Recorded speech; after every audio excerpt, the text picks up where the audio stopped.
And when my money's all gone, I'm on the telephone singing, hey, hey, mama, can your daddy come home?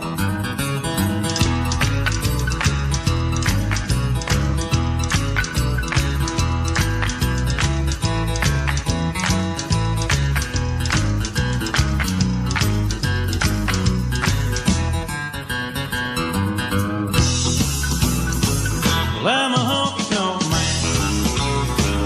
and I can't seem to stop. Love to give the girls the world to the music of an old jukebox. And when my money's all gone, I'm on the telephone singing, hey, hey, mama, can your daddy come home? Hey, now a pretty little girl and a jug of wine. Well, that's what it takes to make a honky-tonk town. Jukebox moaning those honky-tonk sounds. Well, I can't wait to lay my money down. 'Cause I'm a honky-tonk man, and I can't seem to stop. Love to give the girls the world to the music of an old jukebox. When my money's all gone, I'm on the telephone singing, hey, hey, mama, can your daddy come home? I'm a honky-tonk man, and I can't seem to stop. Love to give the girls the world to the music of an old jukebox. When my money's all gone, I'm on the telephone singing, hey, hey, mama, can your daddy come home?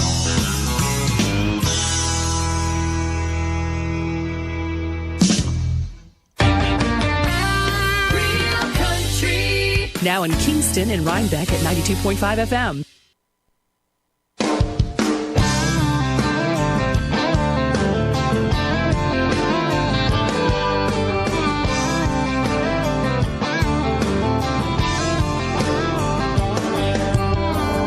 You could say I'm a little bit crazy. You could call me insane. Walking around with all these whispers running around here in my brain. I just can't help but hear 'em. Man, I can't avoid it. I hear voices. I hear voices like my dad saying, work that job, but don't work your life away. And mama telling me to drop some cash in the offering plate on Sunday. And granddad saying you can have a few, but don't ever cross that line. Yeah, I hear voices all the time.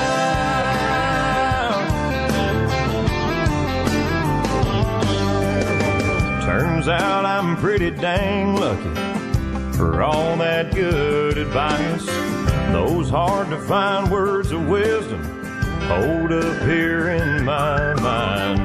And just when I've lost my way, or I've got too many choices, I hear voices. I hear voices like my dad saying, quit that team and you'll be a quitter for the rest of your life. And mama telling me to say a prayer every time I lay down at night. And grandma saying if you find one, you better treat her right. Yeah, I hear voices all the time.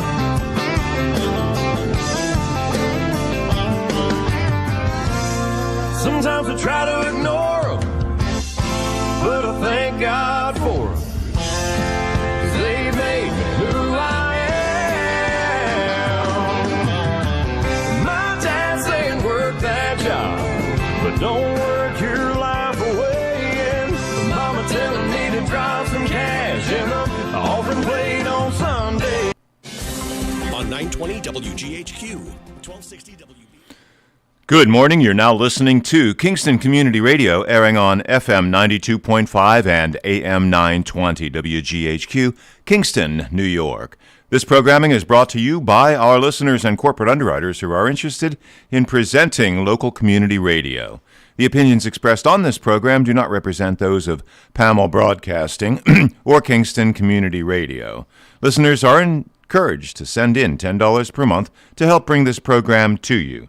and mail your contributions to Kingston Community Radio, Post Office Box 4364, Kingston, New York 12402. For more information or to donate online, visit our website at mykcr.org.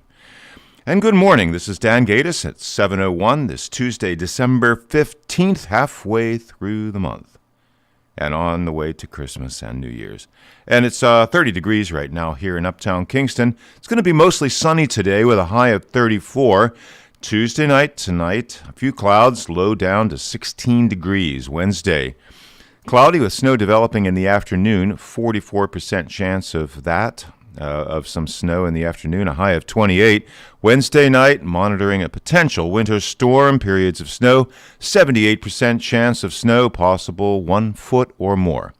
Thursday, snow during the morning, giving way to some clearing in the afternoon, 60% chance of snow in the morning, and an additional 1 to 3 inches. Thursday night, a few clouds, a low down to 12, lowest this year.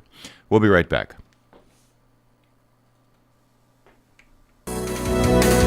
You're listening to Kingston Community Radio on WGHQ Kingston. On your radio at 920 AM and 92.5 FM. And also online at mykcr.org. We are Lions. We bring hope where it's needed. Support causes that matter. Change lives. Change communities. Change the world. Visit lionsclubs.org to learn more.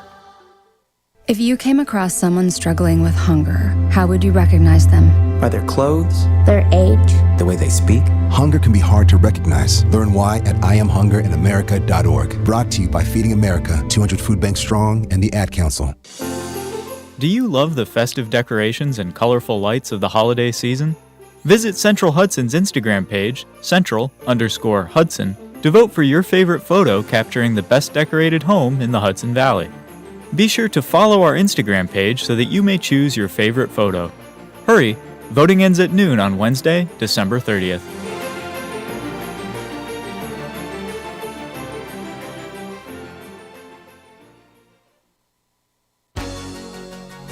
Hi, my name is George Post from Ulster Park, New York, and I support Kingston Community Radio, and so should you.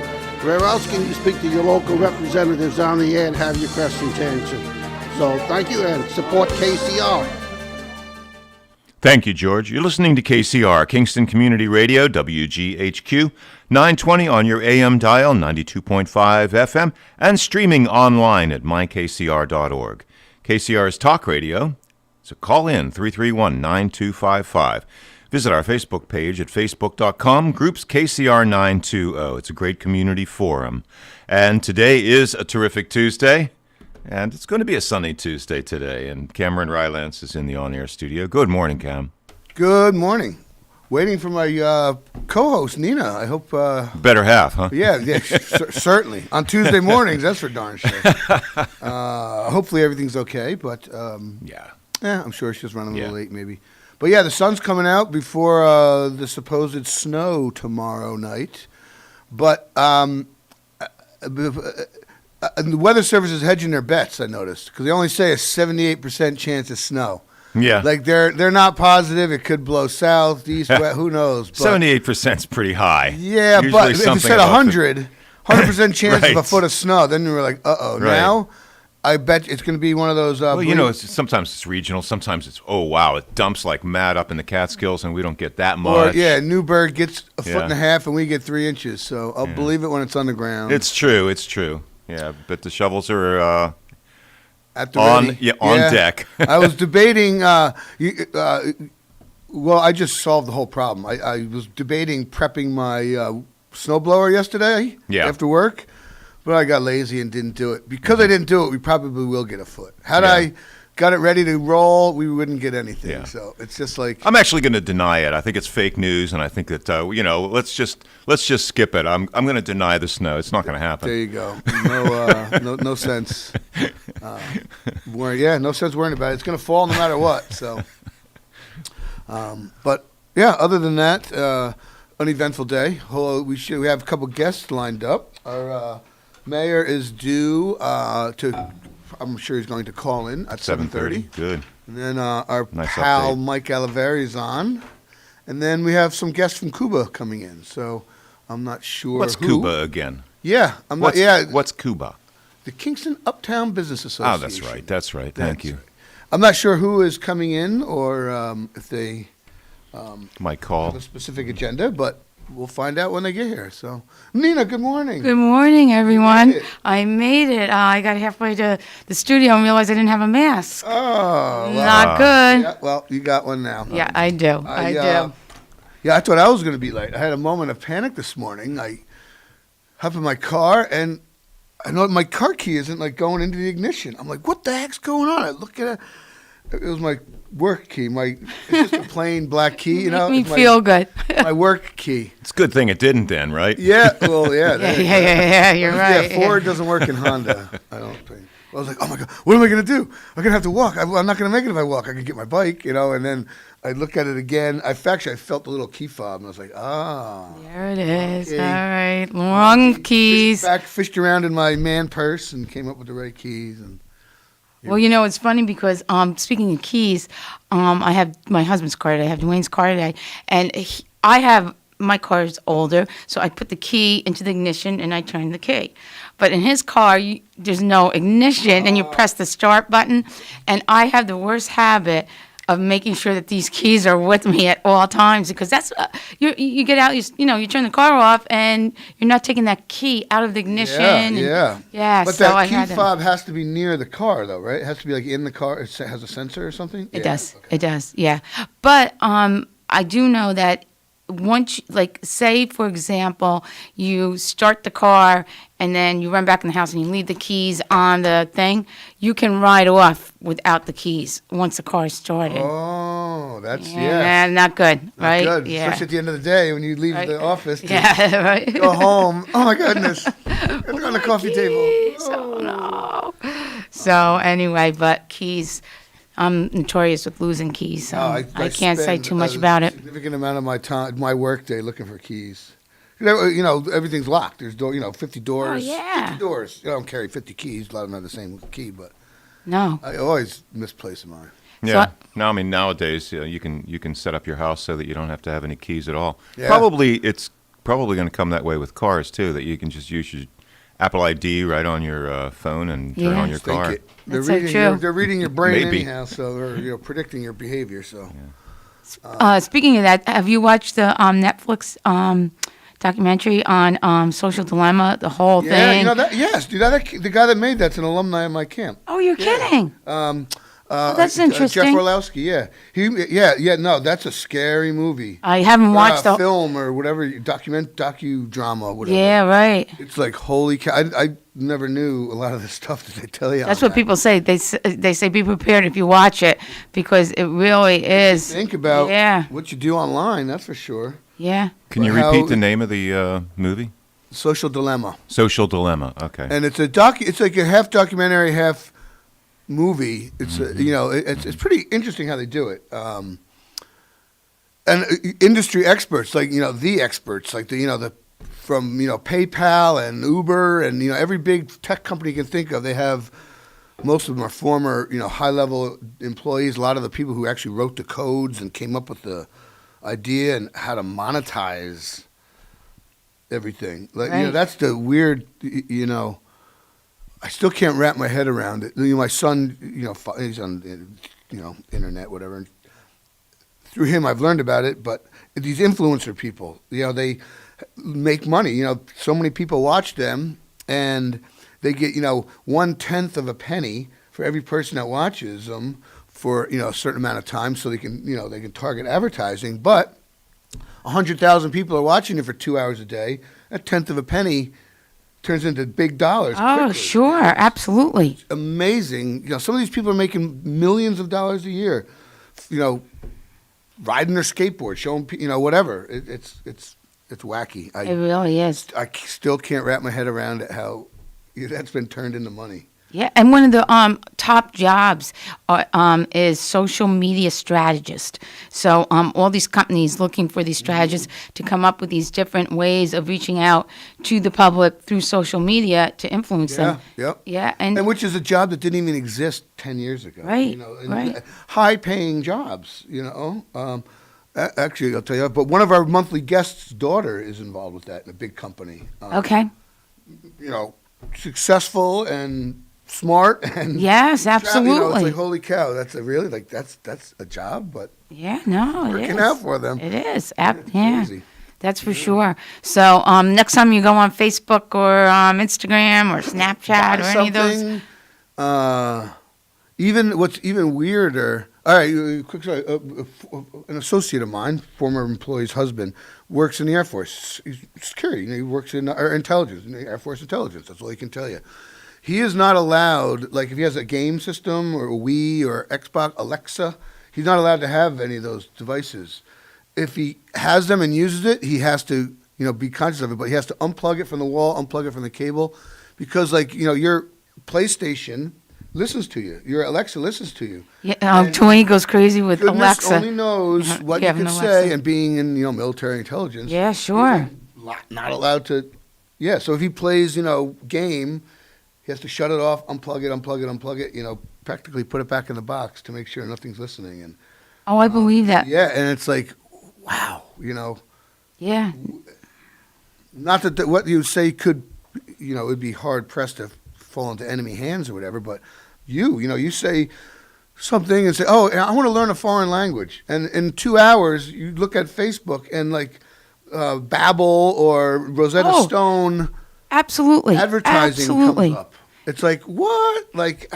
How did they, do this? We did a little experiment, my kids and I, and we were talking about coffee pots. We said, let's talk about coffee pots, new Keurigs, blah, blah, blah. So we talked about them for about 5-8 minutes. We stopped. We all went on our phones 5 minutes after that.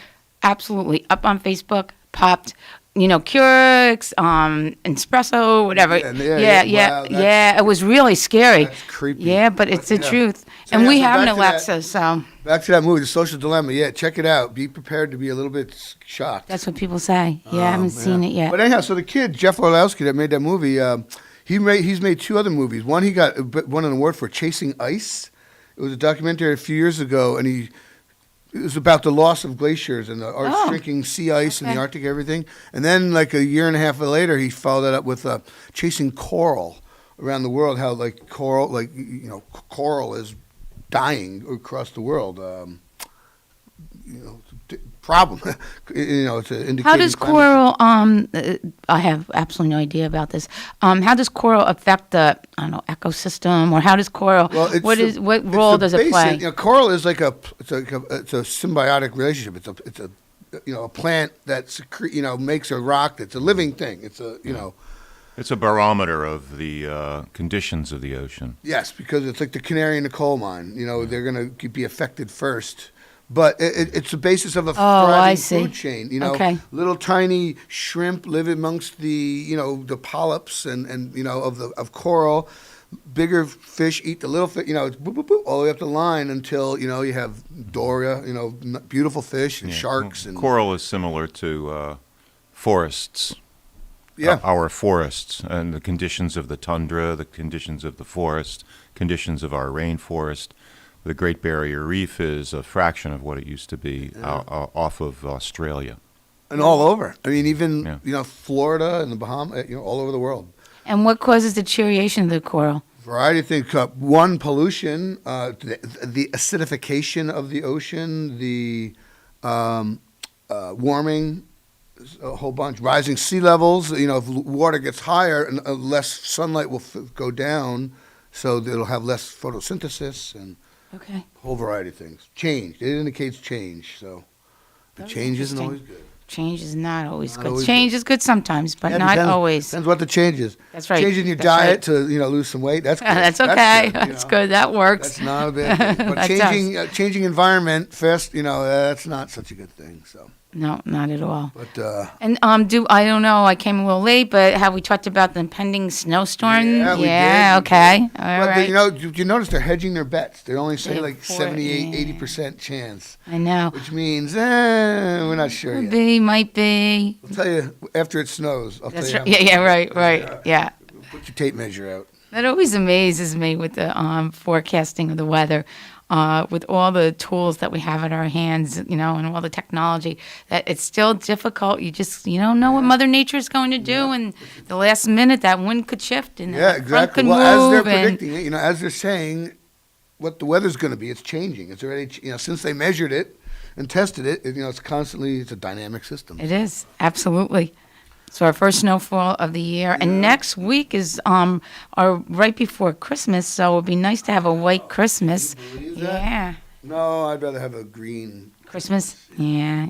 Do you have your tree up? Yes, I did. Last week, I came home from work last Monday, and my son had put it up. Oh, that's a Went up in nice the attic, surprise. artificial tree, but went in the attic, pulled see out. now, if I was a betting woman, I would have bet that you had a real tree. I do. We usually do get a real tree, but Okay. I just set it up because we have that awesome Herzog's Boys and Girls Yeah, Club right, yes. stand straight system. We got it. But he went up in the attic and he did it so for I'm not you, gonna, so I'm not going to, no arguments. No arguments. There you go. But even more impressive, he put the box back up in the attic. That's impressive.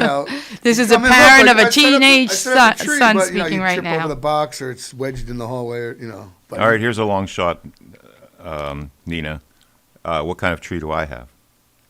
Oh, you definitely have a real tree. Oh, gosh. I guess I just wear it everywhere, don't I? You definitely do. It's that pine scent that I'm getting off you. The spruce. Right. But I've been waiting to tell you. Uh-oh. I was about my rabbit. Oh, yeah. Let's hear about the so rabbit. Underwhelmed. We've heard it tastes just like chicken. Tastes just like chicken.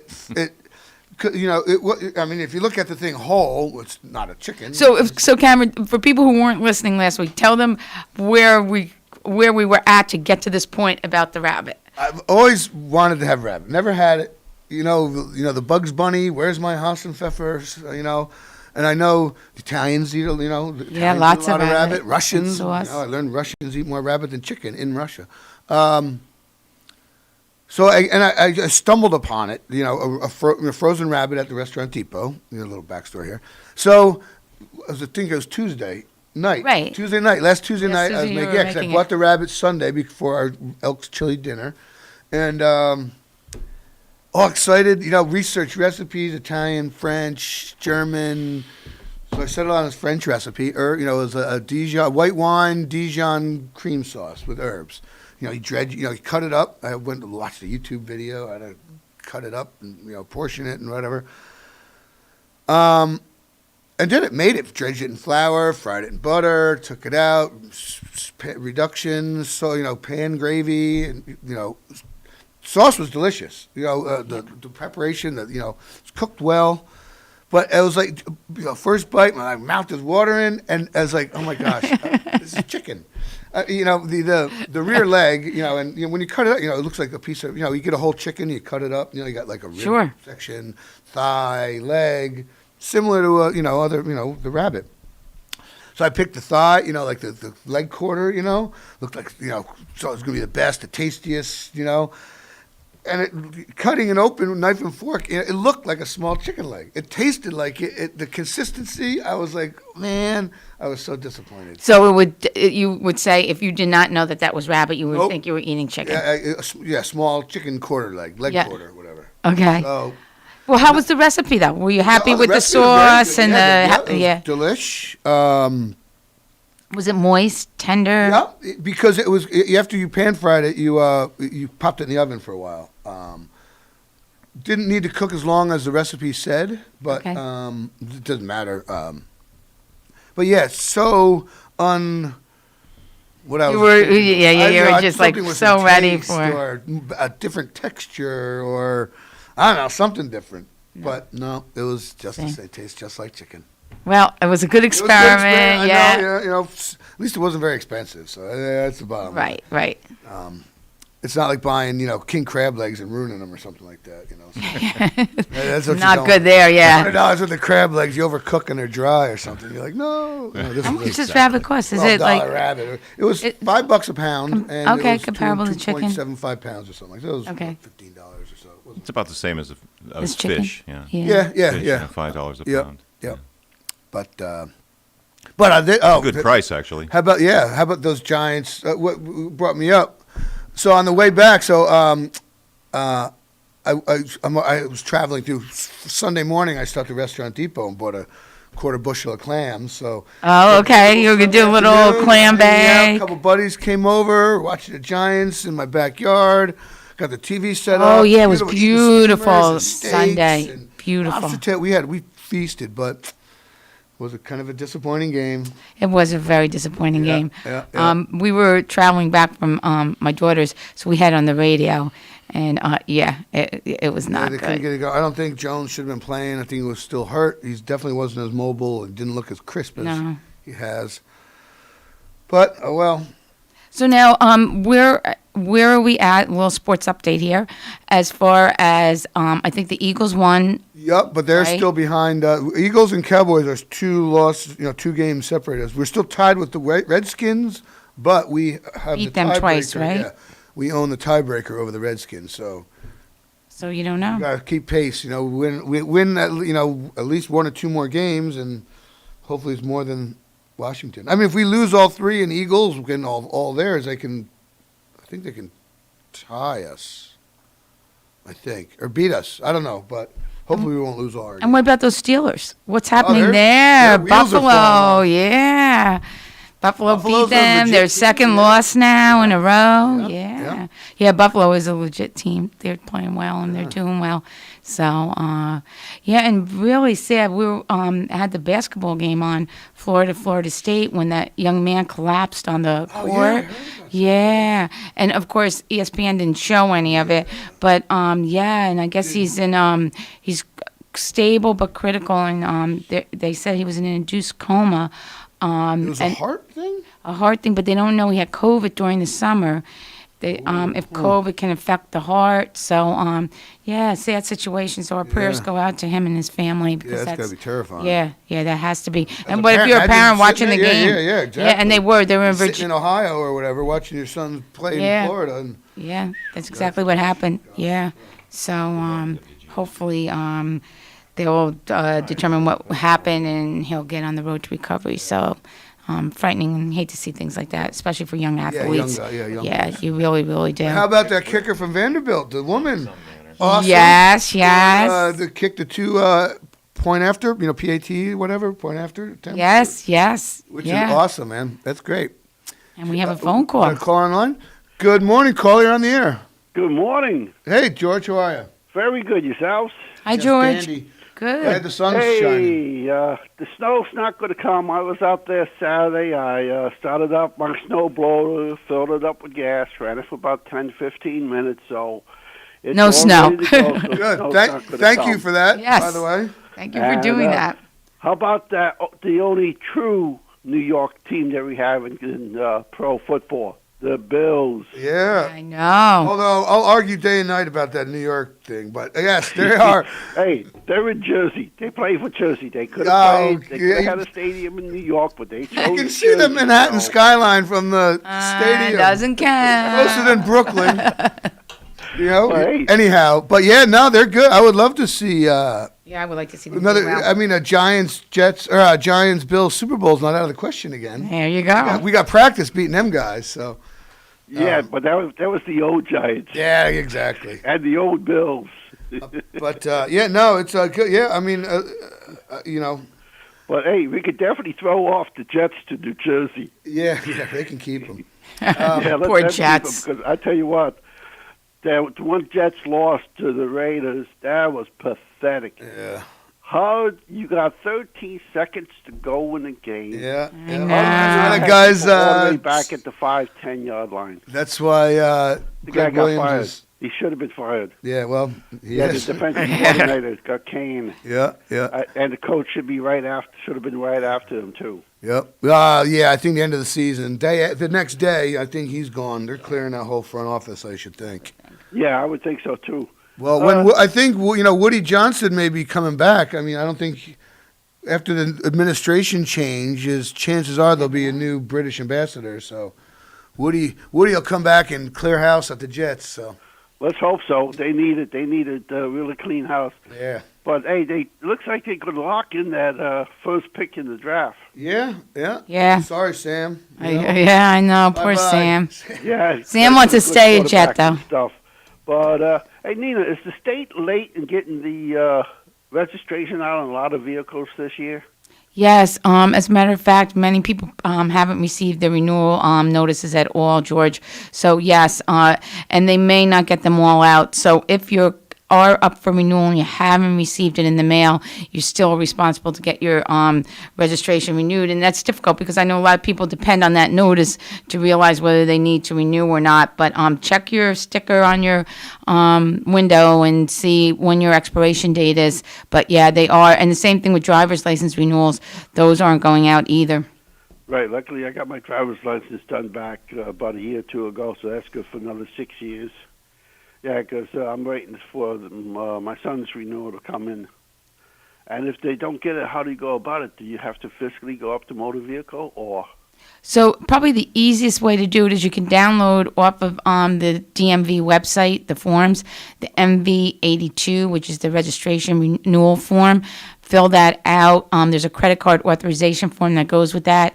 Fill out the credit card authorization and mail it into us within our turnaround times like 24 to 48 hours to renew. That's the other problem. A lot of people, I'm glad you brought that up. A lot of people, George, are renewing online. You get a temporary, I believe it's a 15-day temporary registration, and the actual physical registration is not coming in the mail. So many people are trying to get duplicate registrations because they never received their registrations. And I think the state is like 8 to 10 weeks behind in processing those. So again, the best way is to send in the MV82 with the credit card authorization, or you can go to your old registration and the cost to renew should be exactly the same.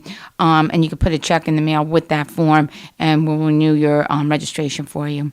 And if not, call the office and we'll mail you the form. Okay, very good. That's what I like about you people. You guys in Ulster County is great because I did my truck through the mail to you guys here earlier in the month. And it was, like I said, turnaround was right within about a week and a half between the mailing time that I mailed it out and the day I got it back. So you guys do a great job there. And, hey, maybe Cuomo ought to find himself for his people in the motor vehicle for the state not doing their jobs right, like he does Central Hudson. Well, we try hard, so I appreciate that, George, very much. Thank you. Yeah, but no, the Ulster County is great. You guys do a great job, and it's a great system you have there to have, hey, people get in and get right out, and you're no longer waiting hours on end. So you guys do good work. Thank you. And if I don't talk to you beforehand, both of you have a Merry Christmas and a safe and healthy New Year. You too, George. Yeah, you Thank you. too. Same Thank to you. you. Merry Yep. Christmas. Bye now. I know Bye. Christmas. Oh God, right around the corner. Oy. Well, at least a good thing is in what 6 more days the days will start getting longer. Yes. 1 minute, right, Cameron? Yeah, Yes. a minute or two a day. So that's nice. Yeah. This. This dark in the morning, dark at Yeah. night. But Yeah. did you see that thing? I think it was Canada, Ontario, the province of Ontario, whatever. There's a proposal or something like they'll eliminate they want to eliminate the Daylight savings? But they want Ohio and New York to do it also because of so much trade and business. Oh, sure. Across the border and everything, it would really Which cause. it wouldn't bother me. I mean, I know every year there's a put. You hear So about people. if we don't do daylight savings, the days would be it would stay more. It would stay daylight longer in the afternoon, but it would be darker longer in the morning.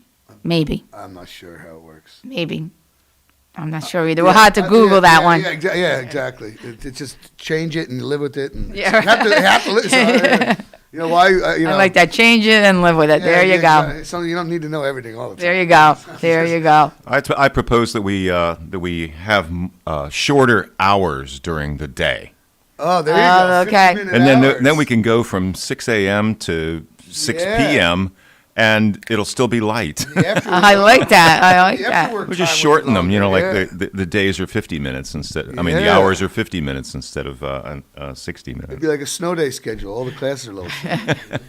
All right, look at we're at the bottom of the hour. So hopefully we'll be back with the mayor after the break. Yes, 7:30. Okay, and thank you, Nina Postyapak and Cameron Rylance for this first segment of Terrific Tuesdays. You're listening to KCR, Kingston Community Radio, on AM 920 and 92.5 FM, WGHQ. Tuesday, December 15th, and 30 degrees here in uptown Kingston. It's going to be mostly sunny today with a high of 34. Tuesday night, a few clouds, low down to 16 degrees.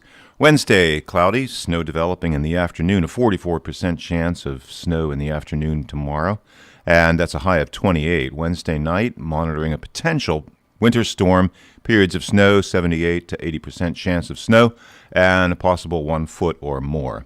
Thursday, snow during the morning, 1 to 3 inches, a 60% chance of snow during the morning, giving way to some clearing in the afternoon. And Thursday night, a few clouds, low down to 12. We'll be right back.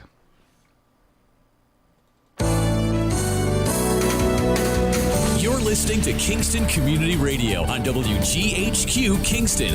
On your radio at 920 AM and 92.5 FM, and also online at mykcr.org. Hey, hon, what you doing with your phone? Do flowers have best friends? I don't know. Hey, look. Whoa. Some answers can only be found in nature. Discover the unsearchable. Visit discovertheforest.org to find a trail near you. Brought to you by the United States Forest Service and the Ad Council. If you came across someone struggling with hunger, how would you recognize them? By their clothes, Their age? the way they speak. Hunger can be hard to recognize. Learn why at IamHungerInAmerica.org. Brought to you by Feeding America, 200 Food Banks Strong, and the Ad Council. Do you love the festive decorations and colorful lights of the holiday season? Visit Central Hudson's Instagram page, Central_Hudson, to vote for your favorite photo capturing the best decorated home in the Hudson Valley. Be sure to follow our Instagram page so that you may choose your favorite photo. Hurry, voting ends at noon on Wednesday, December 30th.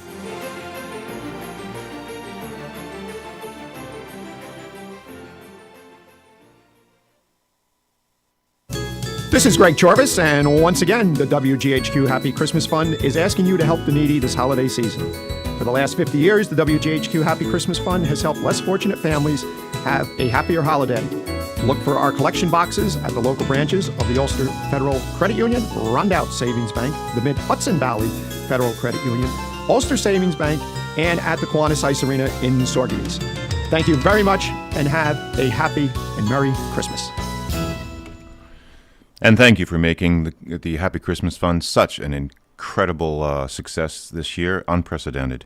And you're with us here at KCR, Kingston Community Radio, AM 920 and 92.5 FM, 7:33 a.m., 7:34 a.m., and it's 30 degrees on this Tuesday, December 15th. This portion of Kingston Community Radio is being brought to you by Mid-Hudson Valley Federal Credit Union, main office, 1099 Morton Boulevard in Kingston. Let's get back to the on-air studio with Nina and Cam. Welcome back. All right. And I believe we are joined with our 7:30 guest, Steve Noble, the mayor of the city of Kingston. Good morning, Mr. Mayor. Good morning, Cameron. Good morning, Nina. It's Good morning, great to be with Mayor. you guys again. Yes, I can't believe a month's gone by already. It's scary. Time flies. Yeah, it does. It really especially- has, I have to say, when I saw it. Especially as Christmas approaches, time seems to condense a little bit. So. It does. So, Mayor, your budget was passed, which is great, or the city budget was passed. Were you happy with the results of that? Yeah, we have, our staff works really hard every year to put together a budget. And this year, with everything that's been going on, it's really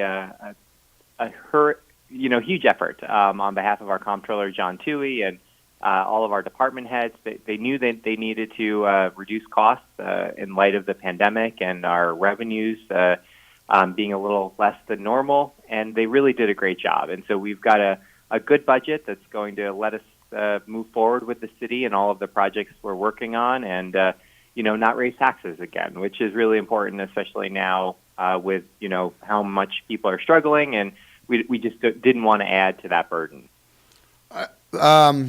And also, I saw an article in the paper that the tax revenue is not as dismal as it may have been. So that's a little bit of a bright light. Got to be helpful.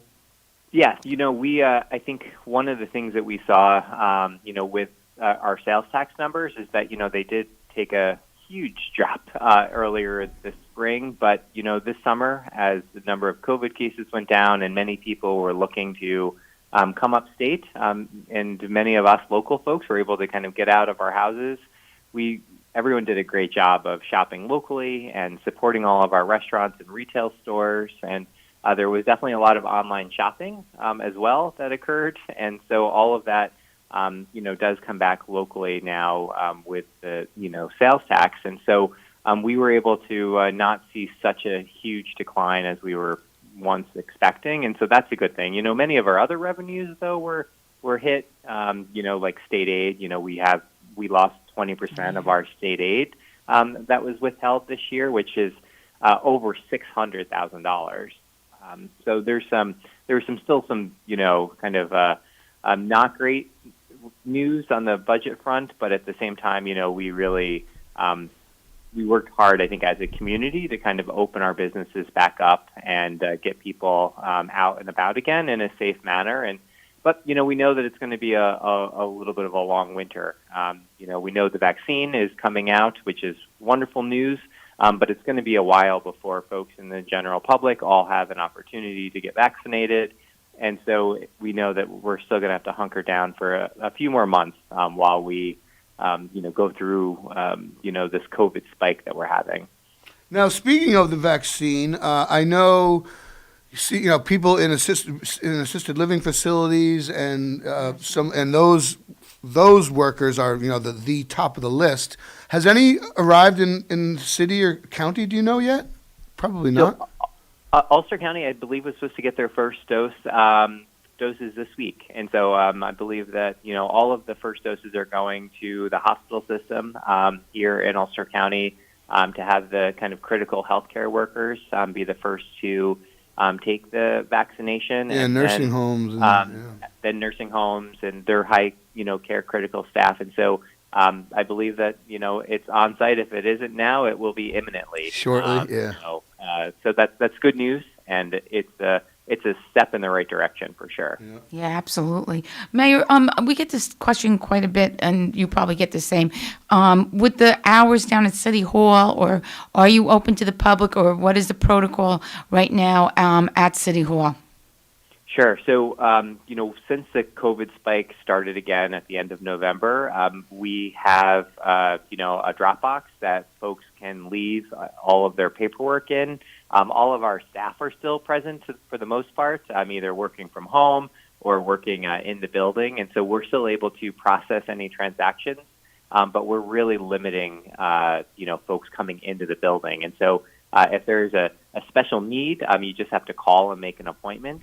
And our staff will either meet you outside or, work with you to figure out an alternate arrangement. But thankfully, many folks who had to visit City Hall in the spring, kind of were used to this new system of using our Dropbox and getting stuff mailed to them.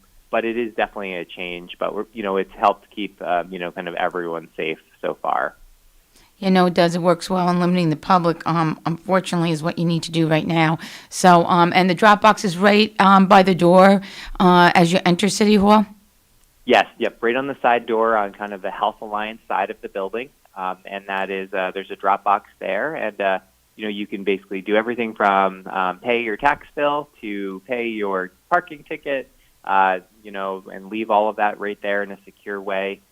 Or you can also take advantage of all of those same services on our website as well. And if somebody needs a birth certificate, because we get that quite a bit, they could call the city clerk's office, and they will be directing them as to how to get that birth certificate? Yes, yep. And we a lot of that work we're able to actually do remotely or do via video call. We've actually, everything from we do lots of weddings. Marriage certificates. Via video call. And so, thankfully, as we've we've had to learn all this, these new ways of doing business. But I think it's really made us actually slightly even more accessible to folks when they can't actually travel to City Hall. They're now able to do much of their clerk work remotely. Great, that's really good. I saw also an article about rental assistance to individuals with certain income levels that's being offered. Could you speak about that program a little bit? Sure. So as part of the funding stream that we received through the HUD, we have funding available that we granted to REPCO to help us be able to make sure that anyone that has been renting over the last few months and were negatively impacted by COVID. So if they were worked in a restaurant and lost their job, or if they had their hours greatly reduced, or if their business shut down and they found themselves unemployed, you can now, and if you're behind on your rent, you can apply for this program if you live here in the city of Kingston, and you can have help to make kind of arrears to your landlord. The payments go directly to your landlord and can cover up to $3,000 of your back rent. And the goal of the program is to help reduce the number of people that could potentially be evicted from their apartments for non-payment of rent whenever and if ever the eviction moratorium is lifted. And so we think that this is a good program. It's kind of a win-win for everyone.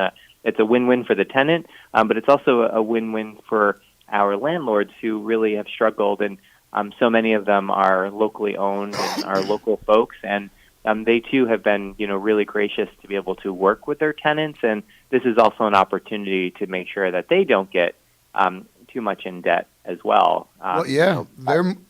Their mortgage fees and taxes didn't get put on pause. So, yes. Question for you. We encourage folks to, definitely, if you're interested in that program, you can go to either the City of Kingston website or repco.org, and you can actually find there's very few documents that you need to provide as part of this application process, and so we tried to make it as easy as possible for folks, and everyone will kind of get put into a lottery because we know that the need is going to be is great, and so we have at least enough to do 25 families in round one. Oh, that's great. And then we'll have another round in the next month or two, and that'll be another 25 families, and then I think hopefully we'll have other funds be able to be allocated toward that as we go into 2021 as well. So it'll help, our families here in Kingston. Now, is this COVID relief funding, or is this some type of grant, or what? Yeah, so this is actually, it's a community development block grant, and so this actually was part of the additional allocation we received from the federal government as part of the CARES Act. Okay. And so it's community development funds, which we get annually as a city, but this was a special allocation, and working with the Common Council, we were able to distribute this money to REPCO to help, families in need. That's great. That's fantastic. So now, Mayor, the forecast is calling for snow for Wednesday. So tell our listeners how we know if it's alternate side of the street parking or what the rules are during a snow emergency.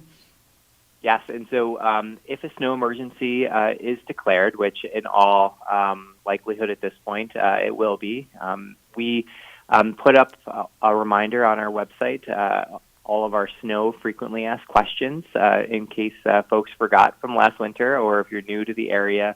But we actually implemented a few years ago alternate side of the street parking.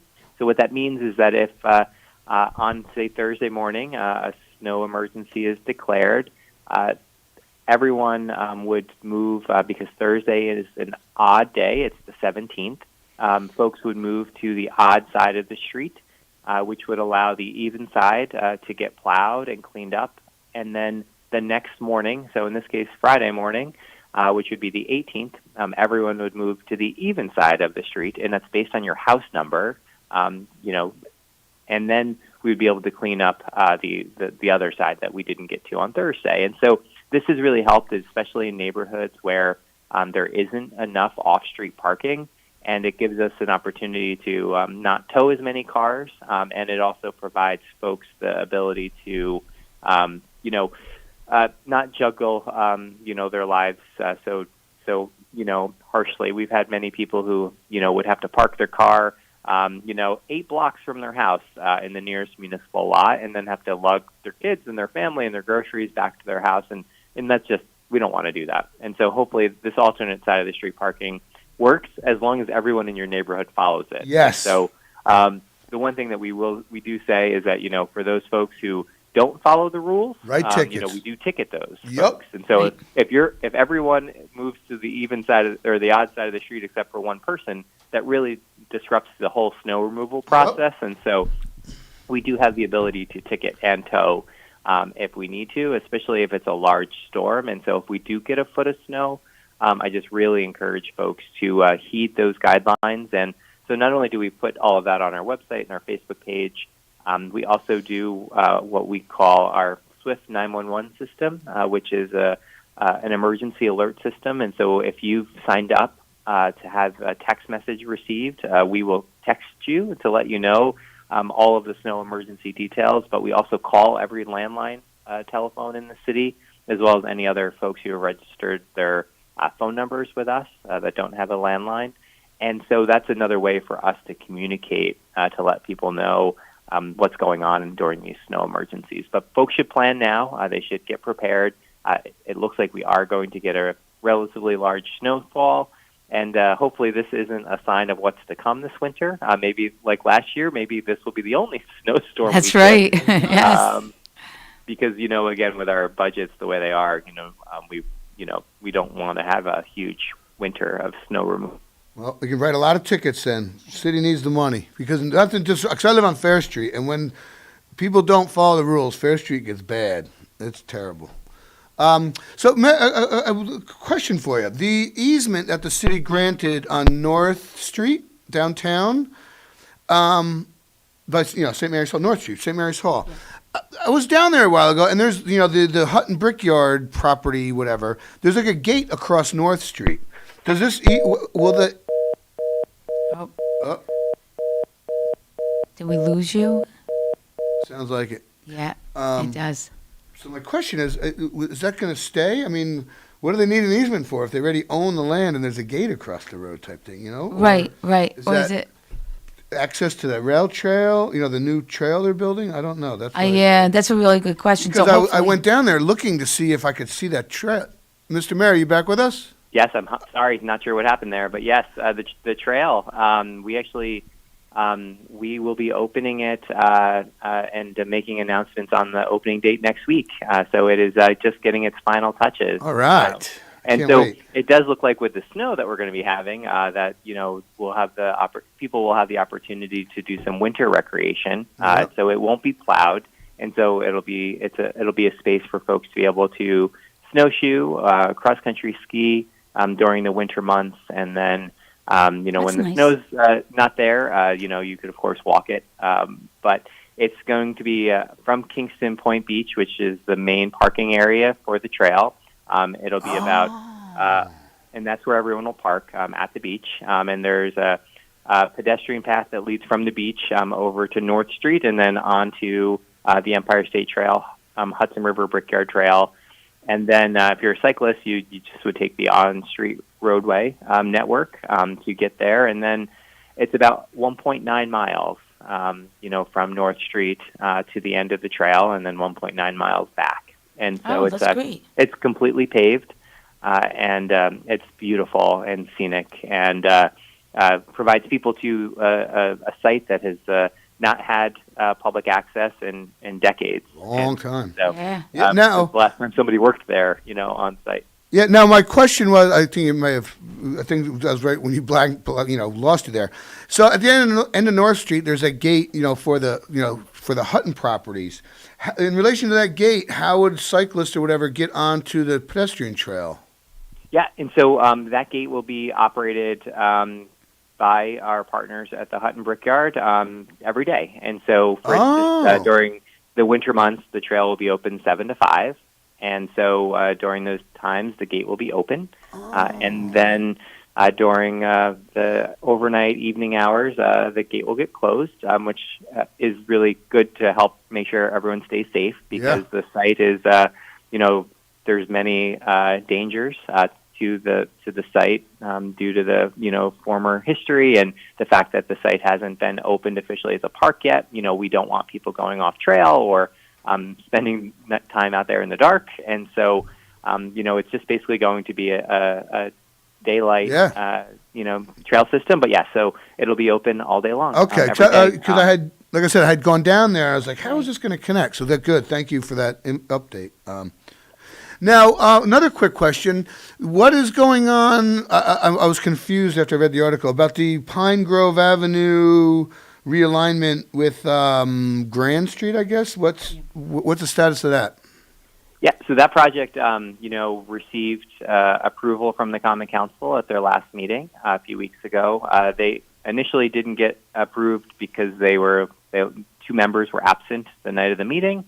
But when everyone was kind of back at this last meeting they had, the project did get approval, and so we are in the final design phases, and we expect to go to construction hopefully in 2021, and that will allow us to reconfigure the intersection and finish the signalization there along Broadway, so that from Pine Grove all the way up to basically the anchor at the roundabout. There will be a continuous, new sidewalk system, street lights the whole way, as you've seen those going in. But then also all of the, the improvements for traffic flow at Pine Grove and Grand and Prince.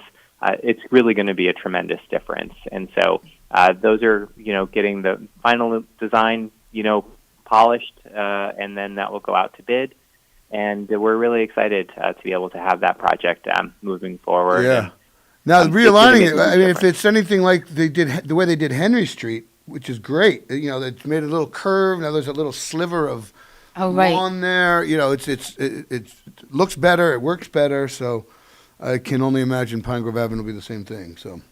Yeah, and it gives us a really great opportunity for folks who know that in front of the Millard building, there is a relatively underutilized public parking lot, if you will. Yeah. There's like 3 meters. Right. It is and, underutilized. very few people use it. And so working with the folks who own the Millard building, we've all agreed that we're going to move those parking spaces out onto Broadway, like normal street parking.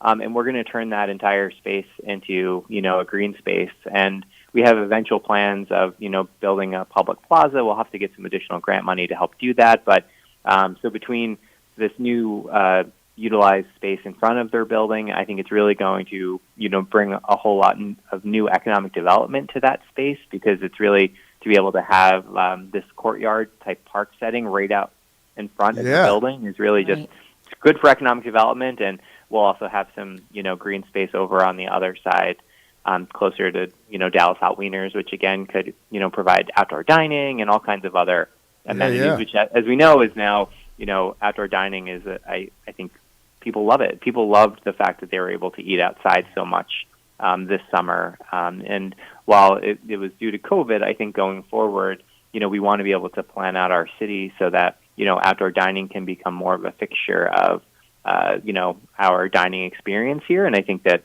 it really, drew people to Kingston based on how, kind of creative our businesses were and kind of building out these kind of underutilized parking stalls and spaces.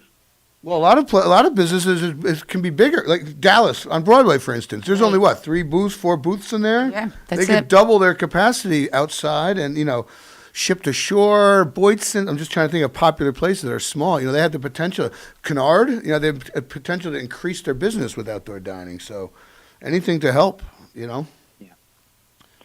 Yeah, the other thing I'll just mention, I know we talked about housing a little bit, but yesterday I issued an executive order requiring that any new housing developments that come into the city of Kingston over the next couple of months are now required to have as part of their mix of housing 10% affordable housing units. And so if they're proposing to build 40 new units of housing somewhere here in Kingston, they would have to have 4 of them be affordable to, kind of the mid-range affordability guidelines that we have set here in Kingston and Ulster County. And so our Common Council has been working on this concept for many months now, but I feel that though due to the pandemic and the housing pressures that, people are knocking on Kingston's door now, and we really need to have something in place so that at least as part of any new housing developments that we're going to have a mix of income types. We do need housing at all different levels, and so I felt like that it was just so important to do that. I did it yesterday via executive order, and I think that it'll go a long way in helping to just make sure that we have housing for everybody here in Kingston. Yeah, absolutely. Now, you may not be able to comment on this, or know anything about it, but on Pine Street, the Pine Street Professional Building, I drove around the block the other day, and they're tearing down one of the buildings there. Oh, they are? Yeah. The back, if you're looking at the back one on the left. Do you know anything about that? Are they going to rebuild? Are they going to pave it over? Right. Any idea? So there are, I think, some plans that have been in front of the planning board to be able to help create a new health clinic on Pine Street. My understanding is I believe the Institute for Family Health is planning to open up a new health clinic, in Midtown, in the office complex itself. Oh, that's great. So Yeah. it will help. That's needed. Provide services closer to the community that they want to serve and need to serve, and we think that it'll go a long way in helping to improve healthcare. Yeah, that's good. Yeah, that sounds like a good idea, because those are kind of dated buildings, and to me they seems like they're approaching the end of their useful life. So Yeah. Well, they've been there a long time. Yeah. Yeah. And well needed there in that area of town, another clinic. So that's great. That's very good. Speaking of Pine Street, I've noticed they're doing a lot of work in the house that's where the African burial ground is. The colonial burial ground. Do you know anything how that's going? Yeah, they actually they're doing a tremendous amount of work on the site, and I believe that they're actually either they just previewed or premiered or will be premiering a video, I think, called On Hallowed Ground. And so I would definitely encourage folks to check out the work that Harambe and, the YMCA Farm Project Youth and the Kingston Land Trust are doing to be able to help, with that site, everything from they did some, sprucing up of the building to being able to determine, the landscaping for the site and what that and how the, kind of the space is going to be kind of interpreted to the public, because it is as I've talked to some of the folks, it's a very difficult, place. You want to be able to invite people, and so you want to make it welcoming. But at the same time, you don't want to have it turned into a park per se, because it's a very, sacred space that you want to be able to, protect, and also give folks a moment to be able to, contemplate the history that, is below them. And so that's something that, they've worked with students to design, and so I'm excited to see them moving forward. Yeah. No, because I live around the block, and I think it looks like the building's been gutted and a lot, windows and paint, and they're doing a lot of work there. So it's good to see. Had been kind of a blighted house, but I think it's cool that. Yeah, that's great. Oh yeah, absolutely. Making it a sacred spot. Yeah. We got about a minute left, Mr. Mayor. Anything else on your mind? Yeah, I just I know that we've talked about this all the time, but I really just encourage folks to stay safe over the holiday season. Our COVID cases are higher than they've ever been, and I just really encourage folks to please don't gather together. We want to be able to not have this get worse. We don't want our hospitals filled to capacity, and we want to be able to make sure that we all make it through the holiday season. And so I just really encourage folks to, follow all of the guidelines, stay with your immediate family. And I know it's going to be difficult because we all want to gather during the holiday season, but, really for the health and of your loved ones, please, please, please, just do everything that you can to follow all of the guidelines. You want to be able to celebrate next Christmas. That's right. Yes. Absolutely. Yep. Excellent. Well, thank you. Yes, Mr. have Mayor, a good appreciate holiday it. and Merry Christmas. Yep. Yes, we'll Be talk to you. safe. It'll be a new year. Yeah, it'll be the new year. Yep. So. Well, looking forward to it. Thank you both, and again, be well. Okay. All right. Yes, thank you very much. thank you, Mayor. All right. Thanks. Yep. All right, Dan. Look at that. Top of the hour. So, We'll be back with birthdays. Okay, and thank you, Nina Postupak, Cameron Rylance, and a special thanks to Mayor Steve Noble for calling in today. And you are listening to KCR, Kingston Community Radio, WGHQ, AM 920 and 92.5 FM. Tuesday, December 15th, and 30 degrees here in Uptown Kingston. This last portion of Kingston Community Radio was brought to you by Mid-Hudson Valley Federal Credit Union, 1099 Morton Boulevard in Kingston, their main office. Today, mostly sunny, with a high of 34. Tonight, a few clouds, low down to 16, getting quite cold. And Wednesday, cloudy, snow developing in the afternoon, a 44% chance of snow before sunset, a high of 28. Wednesday night, monitoring a potential winter storm, periods of snow, 78% chance of snow, possible 1 foot or more overnight. And Thursday, snow during the morning, giving way to some clearing in the afternoon, 60% chance of snow, and another 1 to 3 inches possible for Thursday. Thursday night, a few clouds, low down to 12.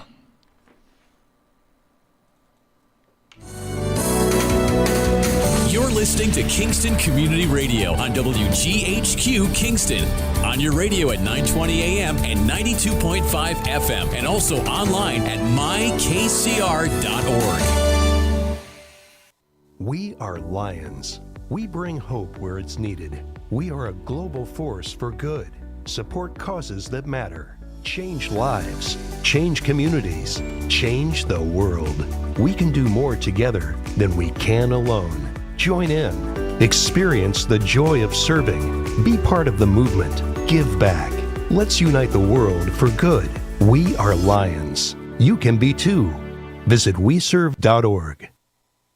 As the world faces the challenges of the ongoing COVID-19 pandemic, Lions recognize that kindness matters now more than ever. And Lions and Leos are finding ways to continue to serve our communities. For more than 100 years, in times of need, Lions always find a way to help those around them. And after we emerge from this, we will be stronger than ever. Visit lionsclubs.org to learn more.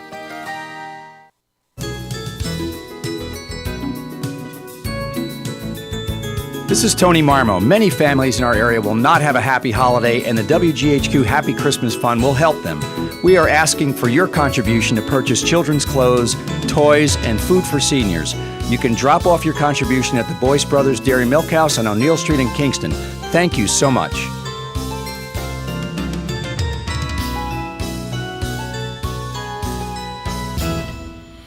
You're listening to WGHQ, AM 920 and 92.5 FM, the home of Kingston Community Radio. My name is Dan Gatis, and it is 8:03 a.m., top of the hour, and Tuesday, December 15th, 30 degrees here in Uptown Kingston. And this segment of KCR is brought to you by the Kingston Lions Club, serving the Kingston-Ulster County area since 1941. Call 845-901-9067 for more information. 901-9067. Let's get back to the on-air studio for the rest of our daily festivities. Welcome back. There we go. Dan. And it is time for birthdays. Yes. Well, birthday. Only one person was born today. And that lucky person only would one. be Rita Joyce. Happy birthday, Rita.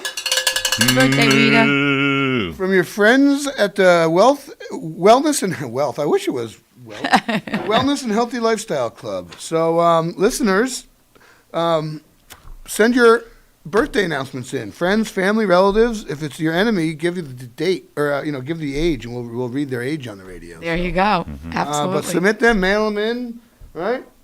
P.O. Box 4364. There you go. Kingston, That's New it. York. 4364. 12402. Or Yep. call. Email. Whatever.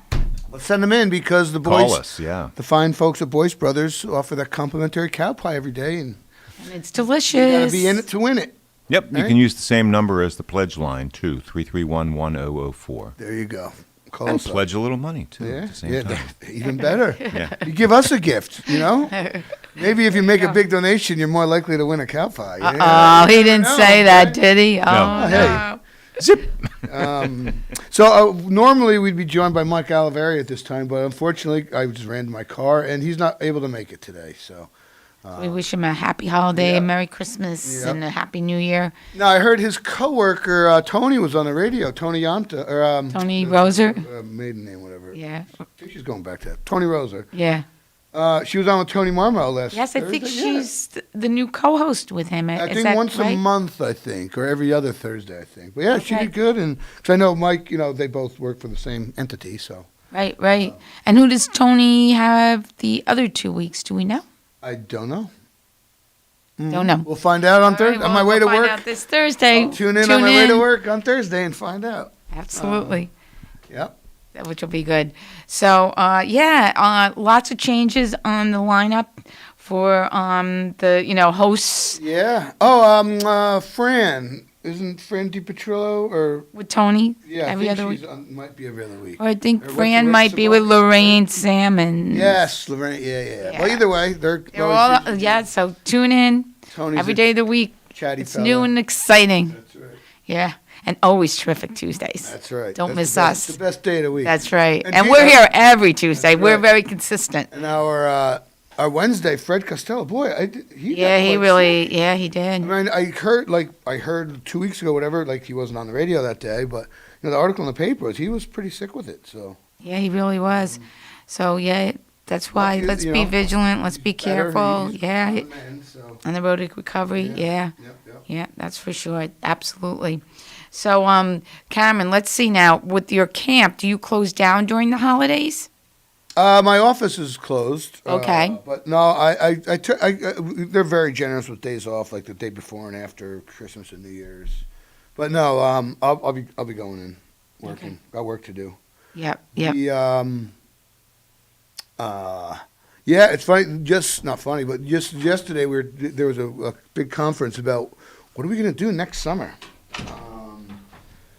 Don't know. Traditionally we have, it's an international program, and chances are, international travel is still going to be restricted somewhat. Right. Normally, we're starting to look. Applications go out now. Over the winter. Sure. So they don't know what we're going to do. Probably be some type of hybrid program, if you will.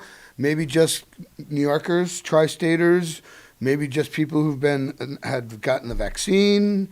I know they're going to push everything off until August, so that's a ways from now. So Yeah, it is interesting. I agree with you. It's I was thinking the other day, it's been 9 months since we shut everything down back last March, and definitely we're going to go through this year, the whole year cycle, and then into the spring before we see any kind of change. But even with Italian American Foundation, we had a meeting last week, and the same thing. You really cannot make any plans as far as festivals or what's going to happen come next spring, fall.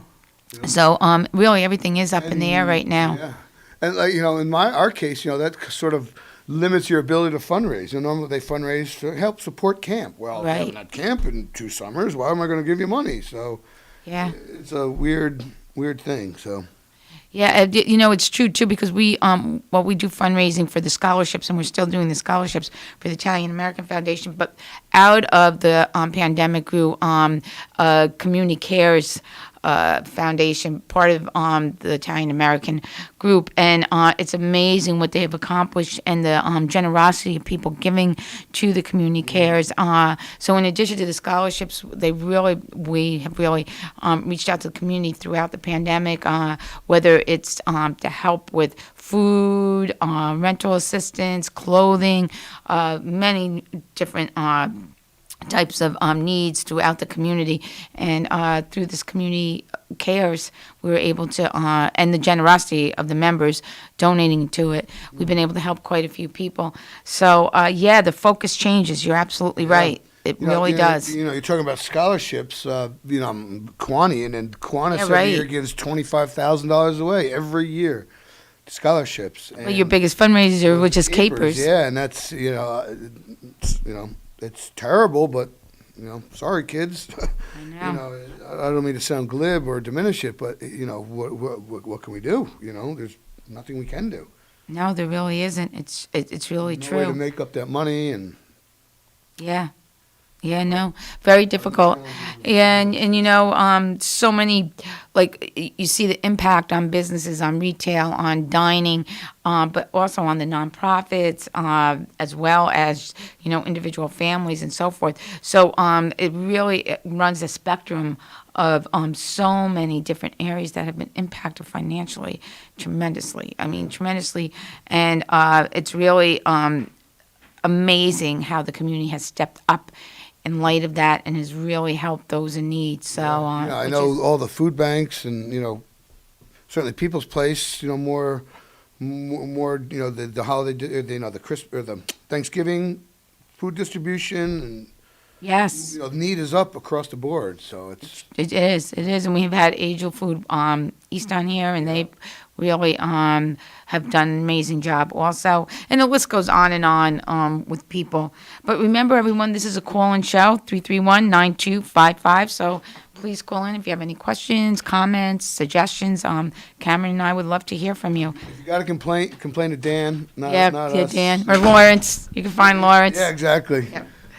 You get what you pay for, right? Yeah. We're volunteers, so we are volunteers. That's for sure. Yeah. Absolutely. Yeah. But anyway, the mayor was talking about City Hall, right? And what they're doing down there as far as COVID. So for the county office building, those of you that are listening, the building is closed to the public right now, except for DMV. There are drop boxes in the front and the back of the building, not only for DMV, but for the Commissioner of Finance, as well as for the county clerk's office. In addition, you can call and contact a lot of people about paying taxes and so forth. Contact the Commissioner of Finance's office. They will make arrangements for you to be able to come in and pay your taxes. Contact us. Of course, we're not doing any passport processing, anything of that nature. And we really have adhered to no public other than the DMV on the first floor, because we are trying to keep our employees safe, and we have had a couple cases of COVID. But go ahead, we have a phone call. Good morning, caller. You're on the air.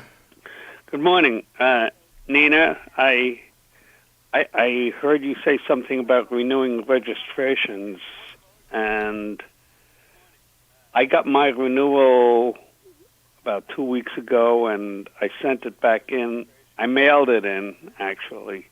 Is that still? Does that still work with you guys or not? I actually mailed it to you guys. Oh, you did? Yes. Oh, yeah. We'll renew it for you and get it back in the mail to you. When did you mail it out? Oh, I think I mailed it around Thursday or so. Oh, yeah. Okay. So you should get it back within okay. a week, yeah. Because I heard yeah, you no, say that's something. great that you did that. I came in the middle of it, and I didn't get the gist of it, and I thought that maybe I had done something wrong. No, that's perfect. If you get the renewal in the mail, I'm glad you called in. If you get the renewal in the mail, just do not put it back in the pink envelope. Put it back in a regular envelope and address it to the Ulster County. That's exactly what I did. Yeah. I mailed it to you guys, the state's county clerk and so far behind. Department of Motor Vehicles, etc. Yeah, you could do Ulster County Motor Vehicle. It's 244 Fair Street, Kingston, 12401. So if anyone who's listening, put that right into an envelope and mail it right in, or else we have the drop box in the back of the building that you could drop it in 24/7, 7 days a week, or you can leave it off in the front of the building. We have employees, DMV employees, working there each day between the hours of 8 and 4:45. Okay, I just wanted to make sure that you didn't change anything. No. Okay. All right, thank you. Thanks so much for calling in. Yep. The state DMVs are still closed, the offices themselves? State DMV is doing transactions, but only driver's license transactions and only by appointment only. And so if you want to put a car on the road, you actually have to mail in all your paperwork to state DMV. They'll process it. If it's wrong, they'll send it back to you. You correct it, and then you send it back to them, and then they'll mail you the plates. So it's quite a lengthy process to put a car on the road. Cameron, it's funny. One of the things that we've come up against quite often is individuals that buy out-of-state vehicles. So if they buy a vehicle from an out-of-state dealer. Out-of-state dealers use what we call third-party runners. So these are third-party companies that pick up their DMV transactions, especially Jersey, Connecticut, those bordering us. And they have certain DMVs throughout the state that they drop off these transactions. And I know people that purchase vehicles back in the summer, fall, and still have not received their permanent registration and plates. Wow. They're riding around on Jersey temporaries or Connecticut temporaries, or they transferred the New York State plates and they had a 30-day temporary and they still haven't received. Wow, huh. So if there's any way possible if you purchase a vehicle out of state, to have that dealer give you that paperwork and not have them do the DMV transaction, because you can bring that paperwork into us and we'll issue you a set of plates immediately, but you need the title, the dealer work, all that paperwork from the dealer. And another thing that people don't realize, and especially if you buy a car from a dealer in Jersey, we do not have reciprocity with Jersey. So therefore, if you pay sales tax to New Jersey, they do not transfer it to New York State. So there's no reciprocity there. So we must collect that tax again, and then you have to get a refund from Jersey. So when you purchase a vehicle from a dealer in Jersey, you do not need to pay sales tax in Jersey because you are not a resident of New Jersey. When you register that car in New York State, that's when you pay the sales tax. And that's another issue that comes up quite often.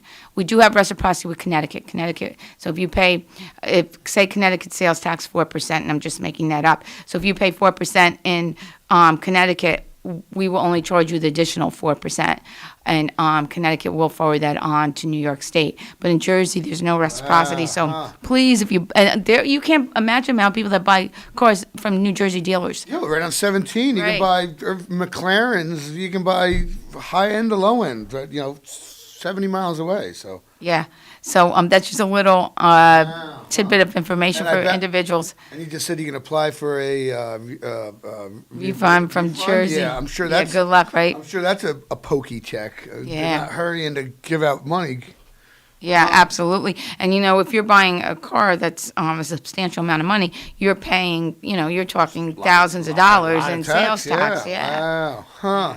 So spread that word to those of you that are listening. No, it really isn't. That's for sure.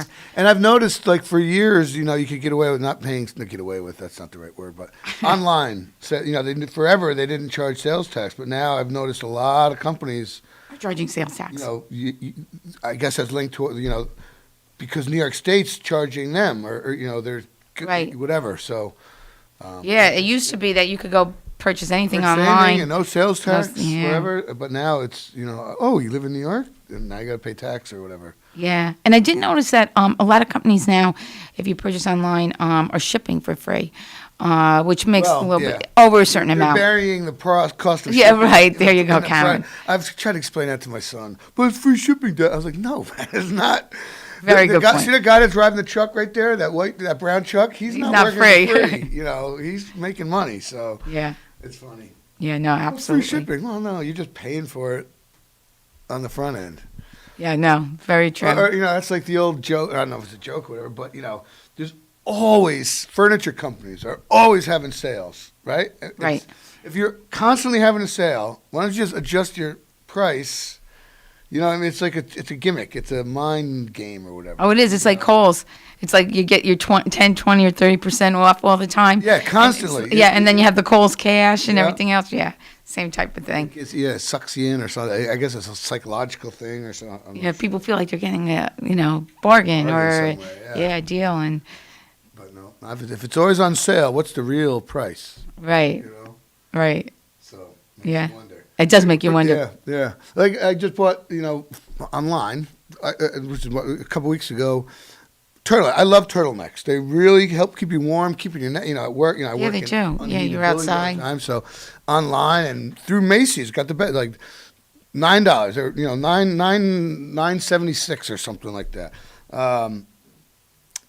Marked down from regularly $44, and they weren't like clearance. They were just like on sale. It's like, well, if it's shirt normally costs $44. Not the one I'm wearing.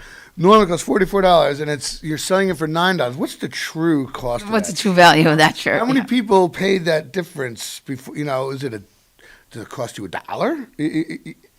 And likewise with the free shipping, if you spend more than, I bought 3.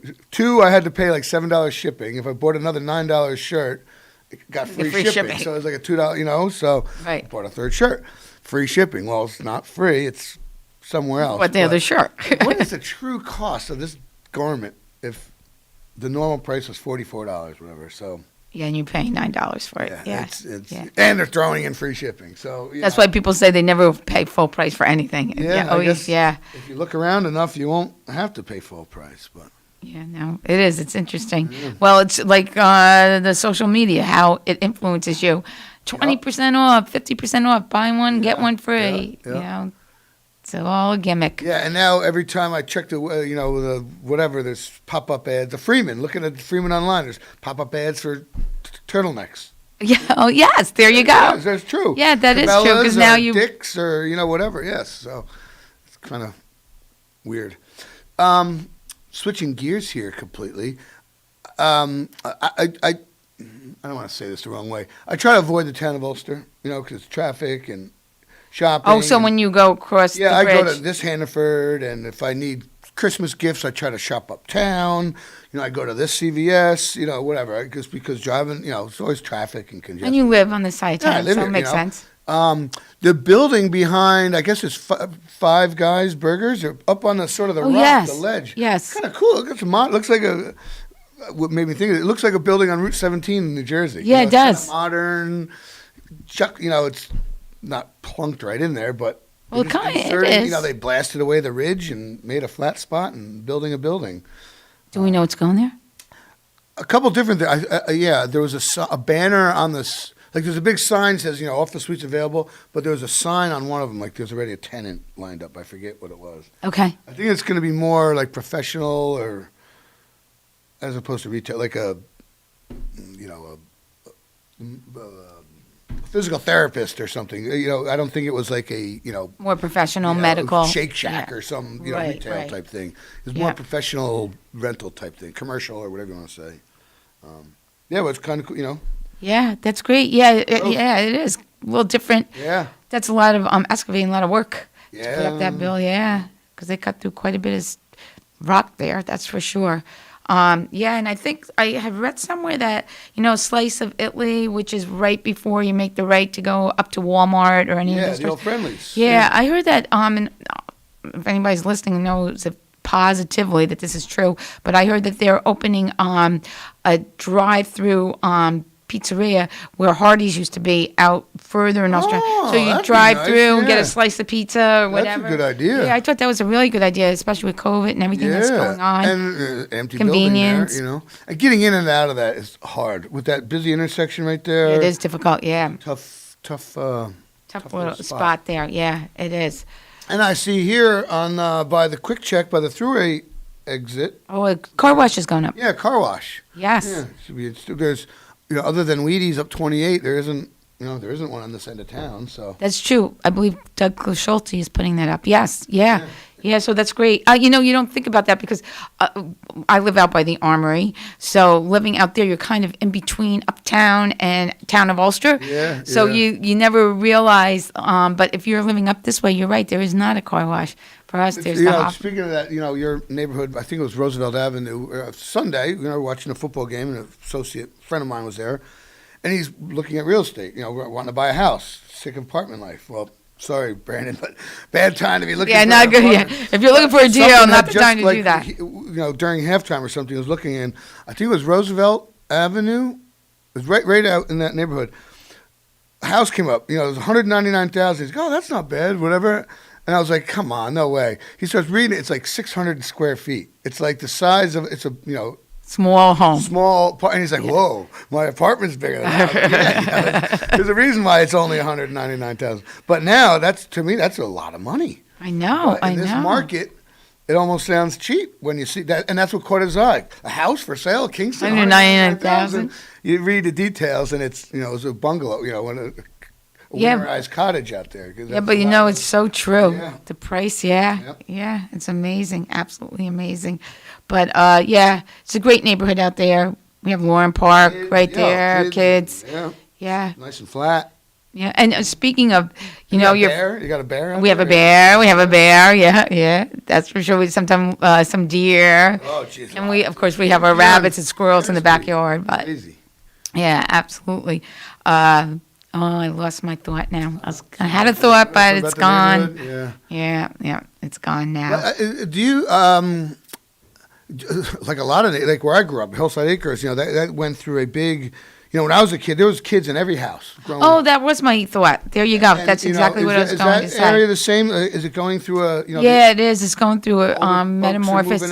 Yes, and used to know everybody in the neighborhood, and I have to say I grew up on Lipton Street, so I lived there for that neighborhood for over 60 years. So I have seen the change from when I grew up there, and there were tons of kids, and even when my kids, who are now 32 and 30, grew up there, there was just so many. I mean, they were outside all the time on the bikes, over the Little League, everything like that, and you don't see it as much right now, but what I'm seeing is a lot of younger couples. Yeah, with carriages and people, I think they have moved up from Brooklyn and from the city and so forth. Yeah, that are moving in the neighborhood, and it's nice to see the younger people. It's really nice again. I've lived on Fair Street for 25 years or more, and I've never seen so many kids in strollers as you have now, right? A year or two. It's great. I mean, they shut all those schools down a few years ago. They might have to reopen some of them, right? I know. I don't know, but it is nice. It's nice to see kids and strollers and dogs and parents and. Somebody's gonna have to shovel my driveway in a few years when I'm too old and my son's gone. So I'll do, one of these kids in the strollers might be shoveling my driveways. I know. We just had neighbors move across the street from us, and they young couple from Brooklyn. Great, friendly, and then right behind us, we had an individual who worked on Broadway in the ticket office and the finance end of it, and she moved up from the city, and of course Broadway has been shuttered. So she's basically here to stay, no commuting or working from home or anything like that. So it's really nice to see that. Which is great. People moving up to start a family. You can buy a home and. It's good. That's which is good because that indicates some stability. Right. If you move up here with young kids and you buy a home and you settle in, chances are you're going to stick around. Yeah, for good a while. point. You're not going to jump. It's not like a young single person can jump around, move away. You once you have children in tow and a mortgage, it's probably going to bring long-term stability, which is good. Like in Midtown.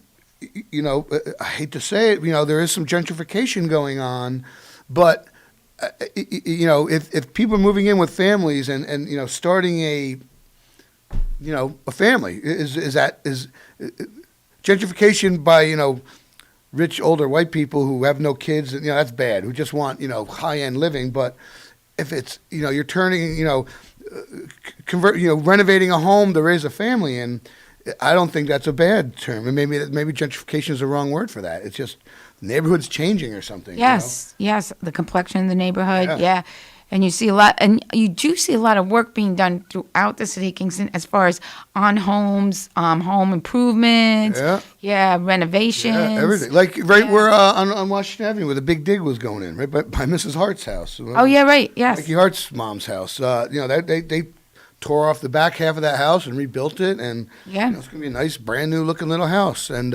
same thing on Joy's Lane, right by Lucas Avenue Pet Supply, which cracks me up. Lucas Avenue Pet Supply on Joy's Lane. Yeah, right. But they did a little thing. There was a little, right behind the funeral home there. Yeah. McConaughey.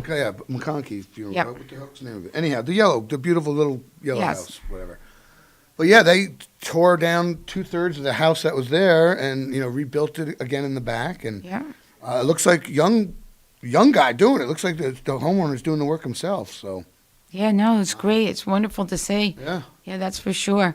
And with being home now with the pandemic and not being able to do as much as you used to as far as going out and so forth, people are doing a lot more home improvements, which is great. Which is really good. And more money, Yeah. You can't waste it. You're right. Silly stuff, That's so right. you spend it at home, You save a lot of money. You're right. Yeah. Absolutely. I'm still broke, so I don't know what the. I don't know. You what can't, my right? excuse is, I don't know. Saving it, but I'm still spending it somehow. So I think in the next half hour we have someone from Cuba. Yes, right? Yep. I'm not sure who Kingston is coming because we'll find out. It's always a nice surprise when you don't know who the guests are. Yes, and Cuba stands for Kingston Uptown Businessmen's Association. Yeah. So we're excited to see who'll be here. Do we have a caller? Yes. All right. Well, good morning, caller. You're on the air. Oh, okay. Just a minute. What? I would, you want to go to break first? Yeah, let's go to break. He's on hold until the break is over. Okay, great. Okay. And you're with us here at KCR, Kingston Community Radio, AM 920 and 92.5 FM, WGHQ. And this last portion of Kingston Community Radio has been brought to you by Lions Club, Kingston Lions Club, serving the Kingston-Ulster County area since 1941. Call them for more information, 901-9067, 845-901-9067. And Mid-Hudson Valley weather and forecast one more time. Mostly sunny today, a high of 34. Tuesday night, a few clouds, low down to 16. And Wednesday, cloudy with snow developing in the afternoon. A 44% chance of snow on Wednesday with a high of 28. And then Wednesday night, we're monitoring a potential winter storm, periods of snow, 78% chance of snow, possible 1 foot or more Wednesday night. And Thursday, snow continuing, another additional 1 to 3 inches possible, and that gives way to some clearing in the afternoon. 60% chance of snow Thursday as well. And Thursday night, a few clouds, low 12 degrees. And we'll be right back.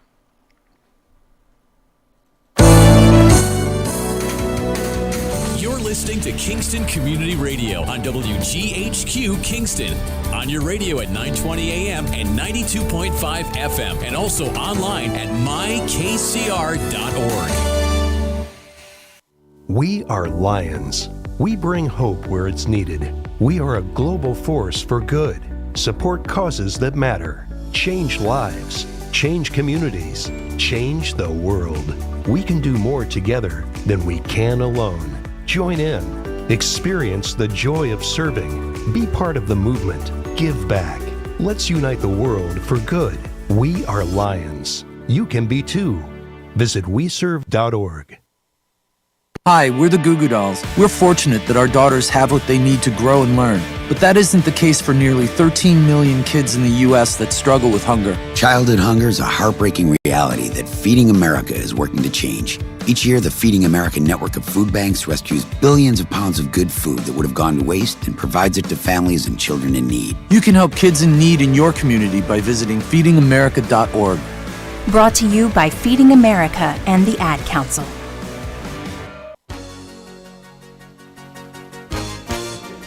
Hi, I'm Paula Strang, and I support Kingston Community Radio, and so should you.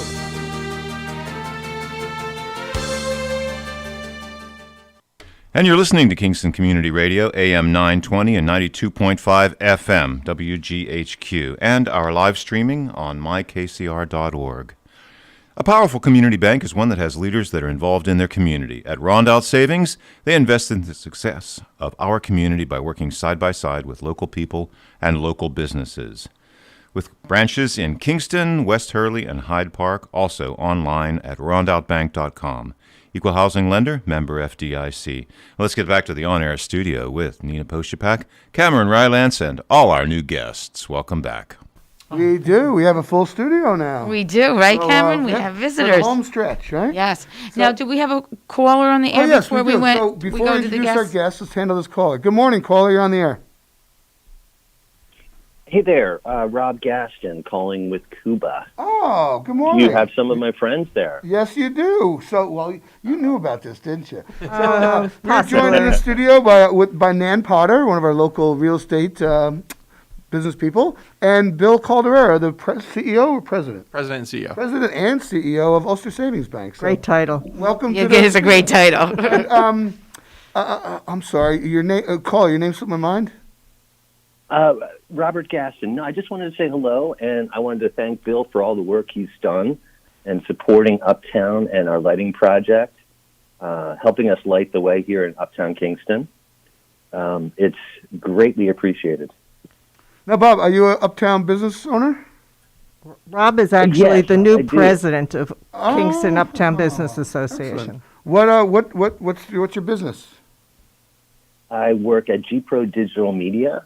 Okay. I founded. I'm the president of G Pro as well, and we do all kinds of marketing. Internet, internet or traditional, everything? Well, it's a little bit of these days. It's a lot of websites and some graphic designs, putting together logos and such, and yeah, it's a fun business, ever changing. And you are the incoming president or the new president of the Cuba? That is true. Yes. Excellent. Effective, I think, January 1st officially. So you had brought up the lighting the way. This is a new program. I'm just hearing about it now. That Nan brought in some paperwork. Why don't you talk about what your program is here? Well, basically, well, we had wanted for a while to do something more with the Pike Plan and help show the architectural structure of it, as well as add an installation that would be something that would be year round. So we put our heads together and made a few phone calls and found the right people. And yeah, we're very fortunate to have this project come to fruition over the fall. It's if you come up to Uptown, it's along the Pike Plan. It's beautifully laid out, and we look forward to having this here for years to come. It makes a huge difference in both the safety, because it's bright, and also, gosh, just adding to the charm. So this is more than just holiday decorations. It totally is.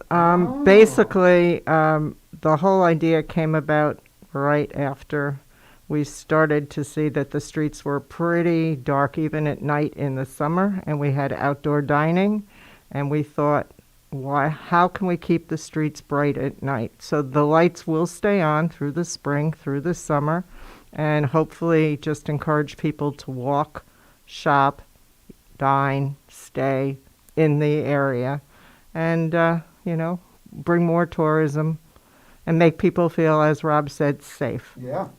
Absolutely, and with outdoor dining and everything that's become so popular, I mean, it's a great addition. It really adds to the whole ambiance and the whole, feeling and atmosphere of being uptown.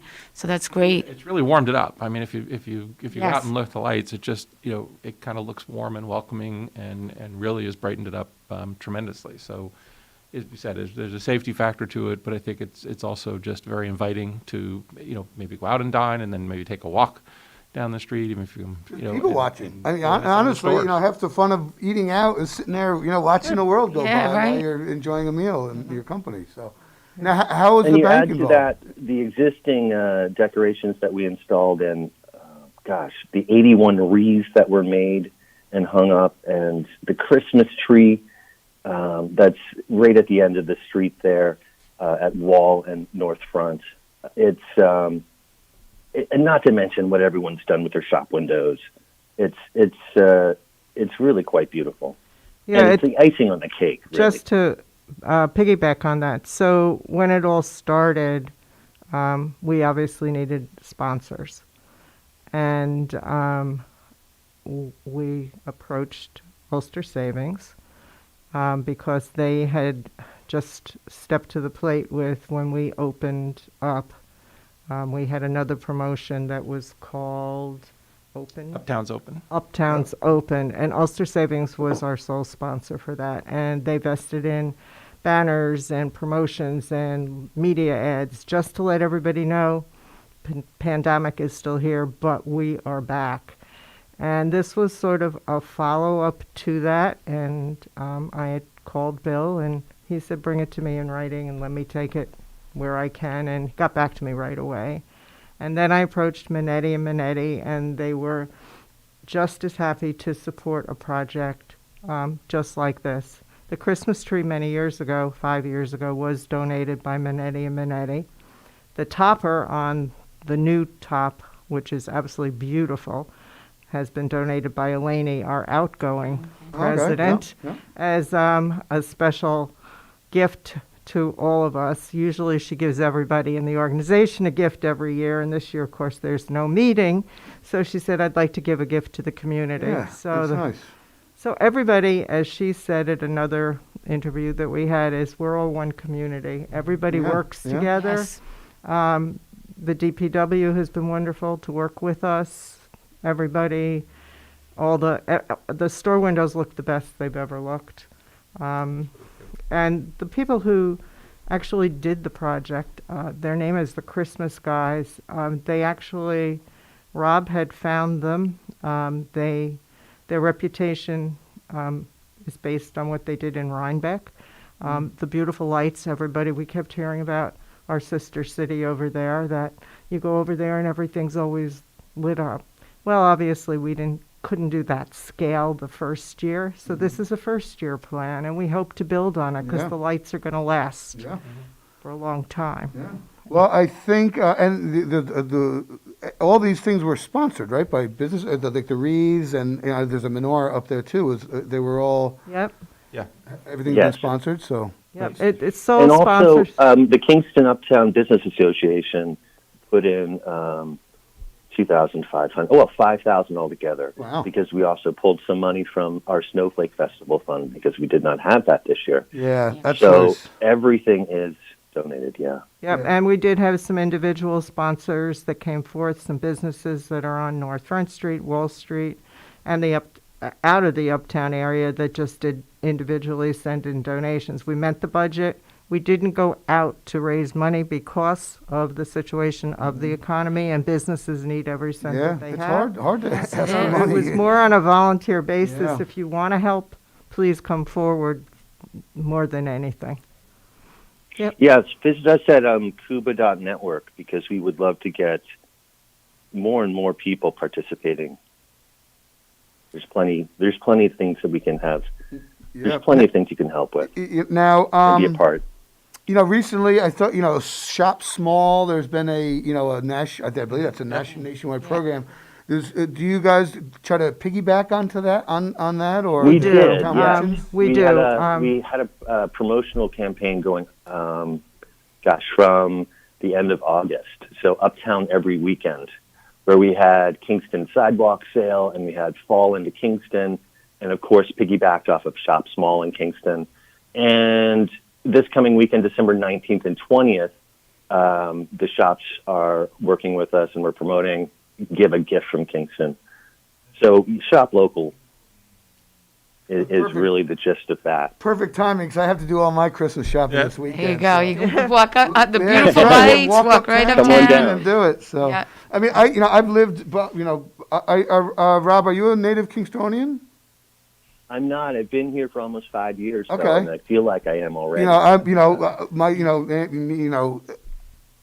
I love I live on Fair Street. I lived on Fair Street for 27 years. I'm born and bred here in Kingston, and happening uptown. I mean, I remember it as a kid when London's and J.C. Penney and it's as vibrant now as I remember it being as a kid. But that 20-year interim has been a long slog, and it's so nice to see the growth and people don't understand that Kingston is getting back to where it was when we were in high school. When Yeah, no, IBM absolutely. was here, and every third house wasn't for sale, and you used to be able to shoot a cannon down North Front Street and not hit anybody. Now it's back to where it was, and a lot of people don't understand that. And Great new businesses open up uptown, and some of the ones that are in there are expanding. It really is. It's booming a little bit. And we're happy to say it. Absolutely. And the future. I don't want to get into discussion.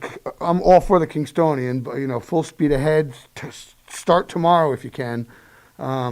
Hopefully that growth and development will continue, but part of the success, I think, of Uptown is Cuba. You guys have been around a long time, and you know, It's really interesting to see too that what we didn't have when we had the Londons and everybody else is, of course, we have all internet and sales. So all of our retailers that are still staying open late every night of the week and are open on Sundays from now till Christmas, and I have to emphasize they'll also do curbside delivery. They'll also put things out, but they're also doing internet sales.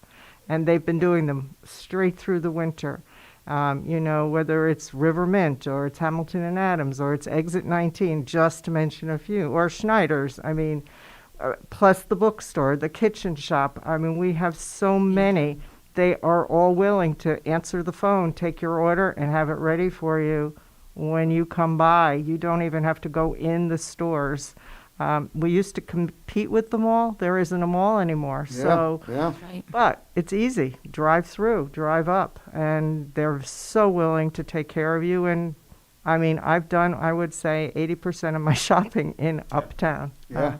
Bill can back me up No, on me that because too. you said that the last time. Yeah, it is. We love shopping down. It's much more convenient. The merchandise itself is much better. It's unique. It's different. It's stuff you don't find everywhere. But we have there's some also really, really more fun professional. stuff, Like Rob is a professional. He's not a retail person, but there, Oh yeah. there's It's- more. And like you said, the internet has enabled. You can be an engineer and work on the second floor type.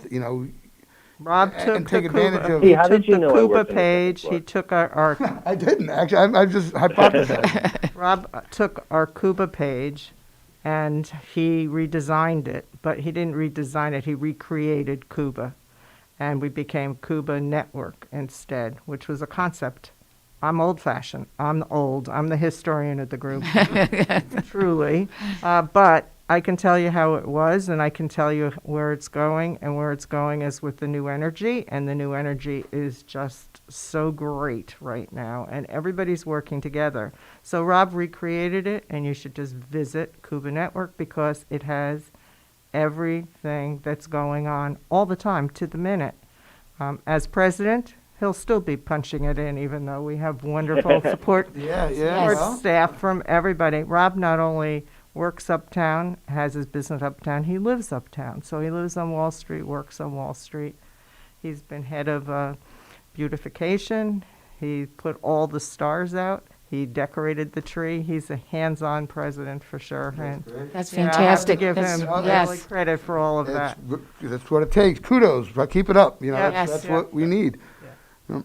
Now, well, you ever thanks, think of but, joining the we Elks do this Lodge? with I'll bring an community application. support. Then you're Getting the really a community Kingston. You get in the Elks Lodge, then you're really a project, Kingston. working as a team, and getting sponsors like Bill and Ulster Savings Bank is crucial to, keeping us growing.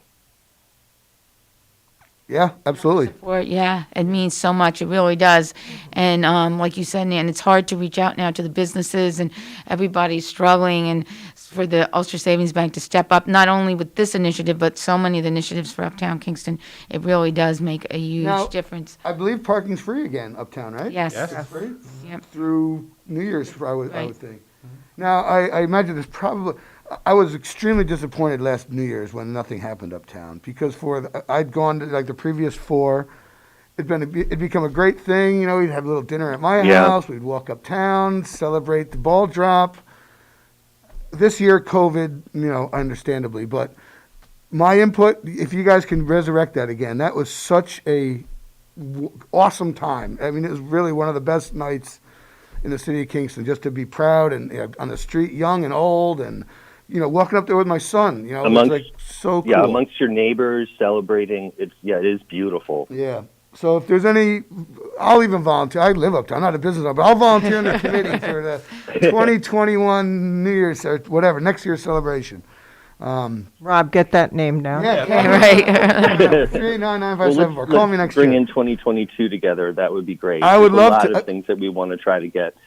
A lot of community activities we want to try to get out there in 2021. Well, I'm one of the biggest Kingston cheerleaders you're ever going to meet, so please, Good. I would love to help you out next year. But that's just my personal 2 cents. But but Bill, I mean, bank, Ulster Savings Bank is integral to dang near every nonprofit and Little League and youth organization in this county. Yes.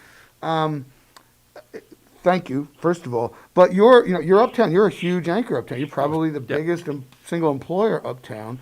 It's, I don't want to say self-serving because that sounds bad, but you hire community people. Your community people shop. It's like in your interest to see this going, and Yeah, I applaud that. And you and your institution are part of the reason that Kingston has survived and is now thriving, I guess you could say. So it's part of our DNA. So we've been, we love all of our communities. We support all of our communities throughout the whole area. But Hudson Valley, we've been, Uptown has been our home base for 169 years. I mean, we've been there for a long time. So that strip, right, that one particular area is like your home neighborhood. So it's always been important to us in the piece. But it's part of our DNA. I mean, we were founded as a mutual community bank, right? So mutual bank has no shareholders, and the individuals that founded us, if you think about it, founded us for the benefit of our customers and the community, and we've stuck to that mission our entire time. I've always said there hasn't been a mutual formed in almost 100 years, and one of the reasons is, think about it, they put up their own capital, their own money, because they felt that there was a need for a financial engine within the community, and with no expectation of ever getting that money back or a return on that money. So we really take that to heart, and that's why we take a good percentage of our profits every year and put it back out into the community through both the bank and our foundation. This year alone, it's already over $500,000 we've given back out. It's probably over $20 million since we founded our foundation in 2001. 480. That's tremendous. That's a tremendous amount of money. We just ended our Mid Hudson Heroes campaign this week, which was one where we let the community vote. We had 478, I think, different nonprofits register for it, and we usually give out a total of $10,000 within it, $2,500 for the winners. This year it was so close, we decided just yesterday that we're gonna give out to the first and second place winner. Wow! Oh, that's great. Have you announced who those winners are? It's going out today. Okay. All right. I'll have to wait to hear. Hopefully it'll be in the paper tomorrow. The piece, but it was just because we felt that there was a special need this year. We went out immediately. We first heard about the pandemic first hit, and we heard about the need within I've heard you mention People's Place and others. We walked around and gave out $50,000 the first day, dropping off checks to places like People's Place and Family of Woodstock, and we did that in here. We did it down in Newburgh. So we served, in Dutchess and Orange and all of the communities. We did the same thing, dropping off money at food pantries, knowing that the need would be great and that it'd be a while before others were going to be able to get that. Yeah. How many counties is Ulster Savings Bank in right now? You just mentioned. We're Dutchess, Ulster, and Orange is our core three counties that we've been in. And been there for really for years in all of them. Maybe we know we've been here for 169 years, but we've been in each of those for quite a while as well. So we've just expanded. But our home and core has been the Mid Hudson Valley, and that's where we save. And that's where, as you said, that's our employees are from there. So we live here, we work here, and we shop here. We're part of the community. Yep.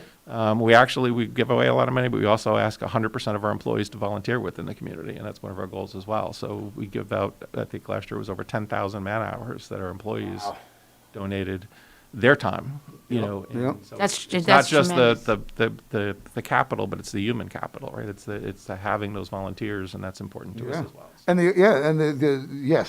being a Kiwanian, volunteerism is huge. And, organizations like the United Way, and your lend, used to have the lend and exec or whatever it was. We do. Yep. We're here. You still had those years ago. Still do. Yep. But those things that saves money. Not only are you giving out money to these agencies, you're saving them by lending volunteers. So it's like a double positive whammy, Right. So it's wonderful.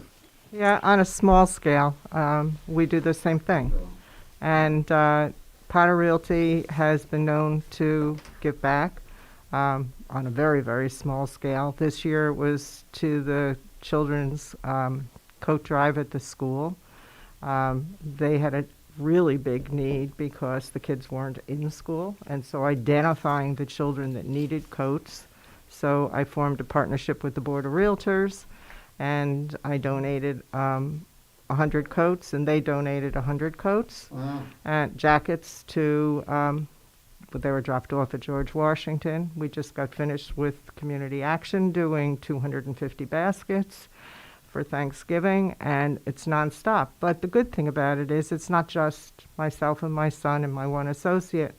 Our kids come in, and our grandchildren come in, and they do the Yeah. shopping, and Yes. they do everything, and they Yeah. build the baskets, and then we deliver them. And even in this year when I couldn't personally be at the centers doing the things because of COVID, there were people who took it over for me and did it. And it was so rewarding that it still got done because the need was greater than ever. And so the big businesses and the small businesses are all reaching Pulling out. together. And I mean, when people heard I was doing a coat drive, they called me and said, "Do you still need coats? Up and down Wall Yeah, Street, we yeah. have coats. Yeah. Come get them." The need is always there. That's Always you know. there. So, yeah. But that's what makes this community so special, is Yeah. we do have so many people that give back to it, right? Yeah. And are so invested to it. The So true. businesses, The the businesses, individuals. everything, yeah. We're blessed to have so many generous, And I do have to just give a quick thanks to Julie Jordan and to Herzogs because they supply us with the wreaths.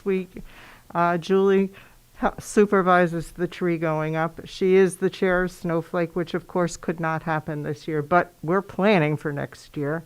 And I mean, she is just all in 100% of the time, and she is a co-chair of the Yeah, well, that lighting the lights. Likewise too. All right, the Herzog, the Jordan family. That's Amazing. You know, I've known. I went to summer camp with Brad and Yeah, Todd. You know, yeah. and if there's a number two most generous people in the county, it's got to be there, right Totally. up there with Ulster Savings. Totally.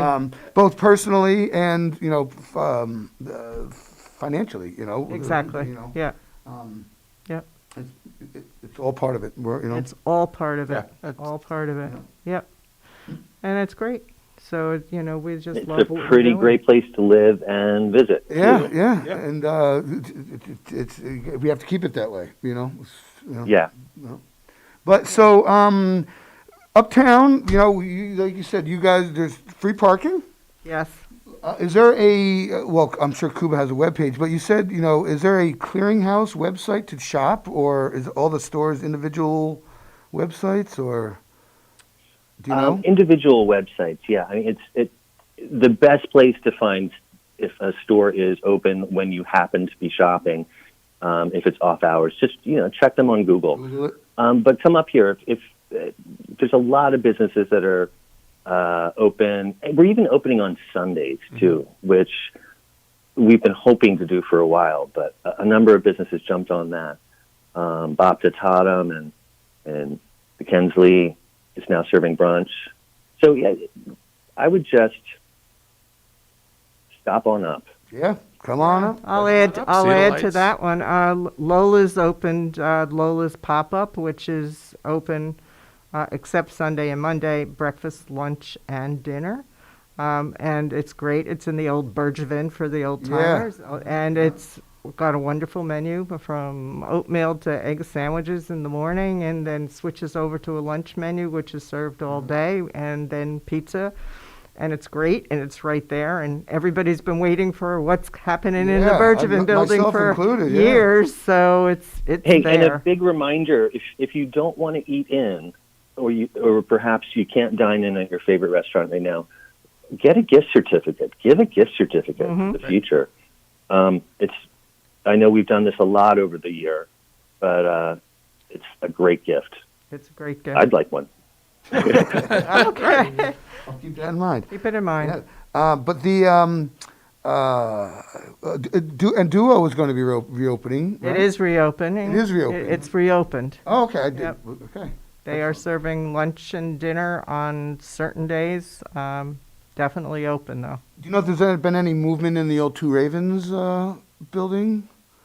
The bar on. Not that I see yet, Not no. yet? But we do have a few new restaurants that have opened on Wall Street just in the past few months.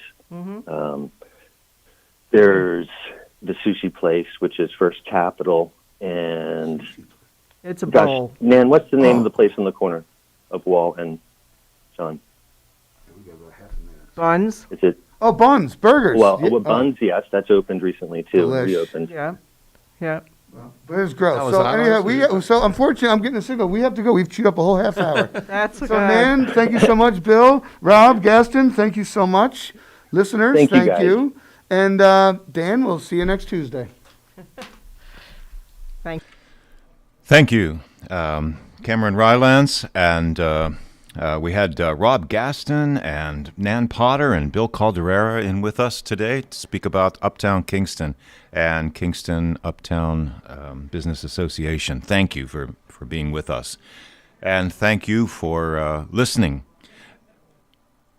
sharing the morning with us. Kingston Community Radio, AM 920 and 92.5 FM. This last portion of Kingston Community Radio was brought to you by Rondout Savings Bank. Always working for you and the community with branches in Kingston, West Hurley, and Hyde Park. Also online at rondoutbank.com. Equal housing lender, member FDIC. And until tomorrow, as every weekday from 7 to 9 a.m., we wish you every success in growing and developing Kingston and all our neighboring communities. We'll see you tomorrow at 7 a.m. We now return you to Real Country Radio.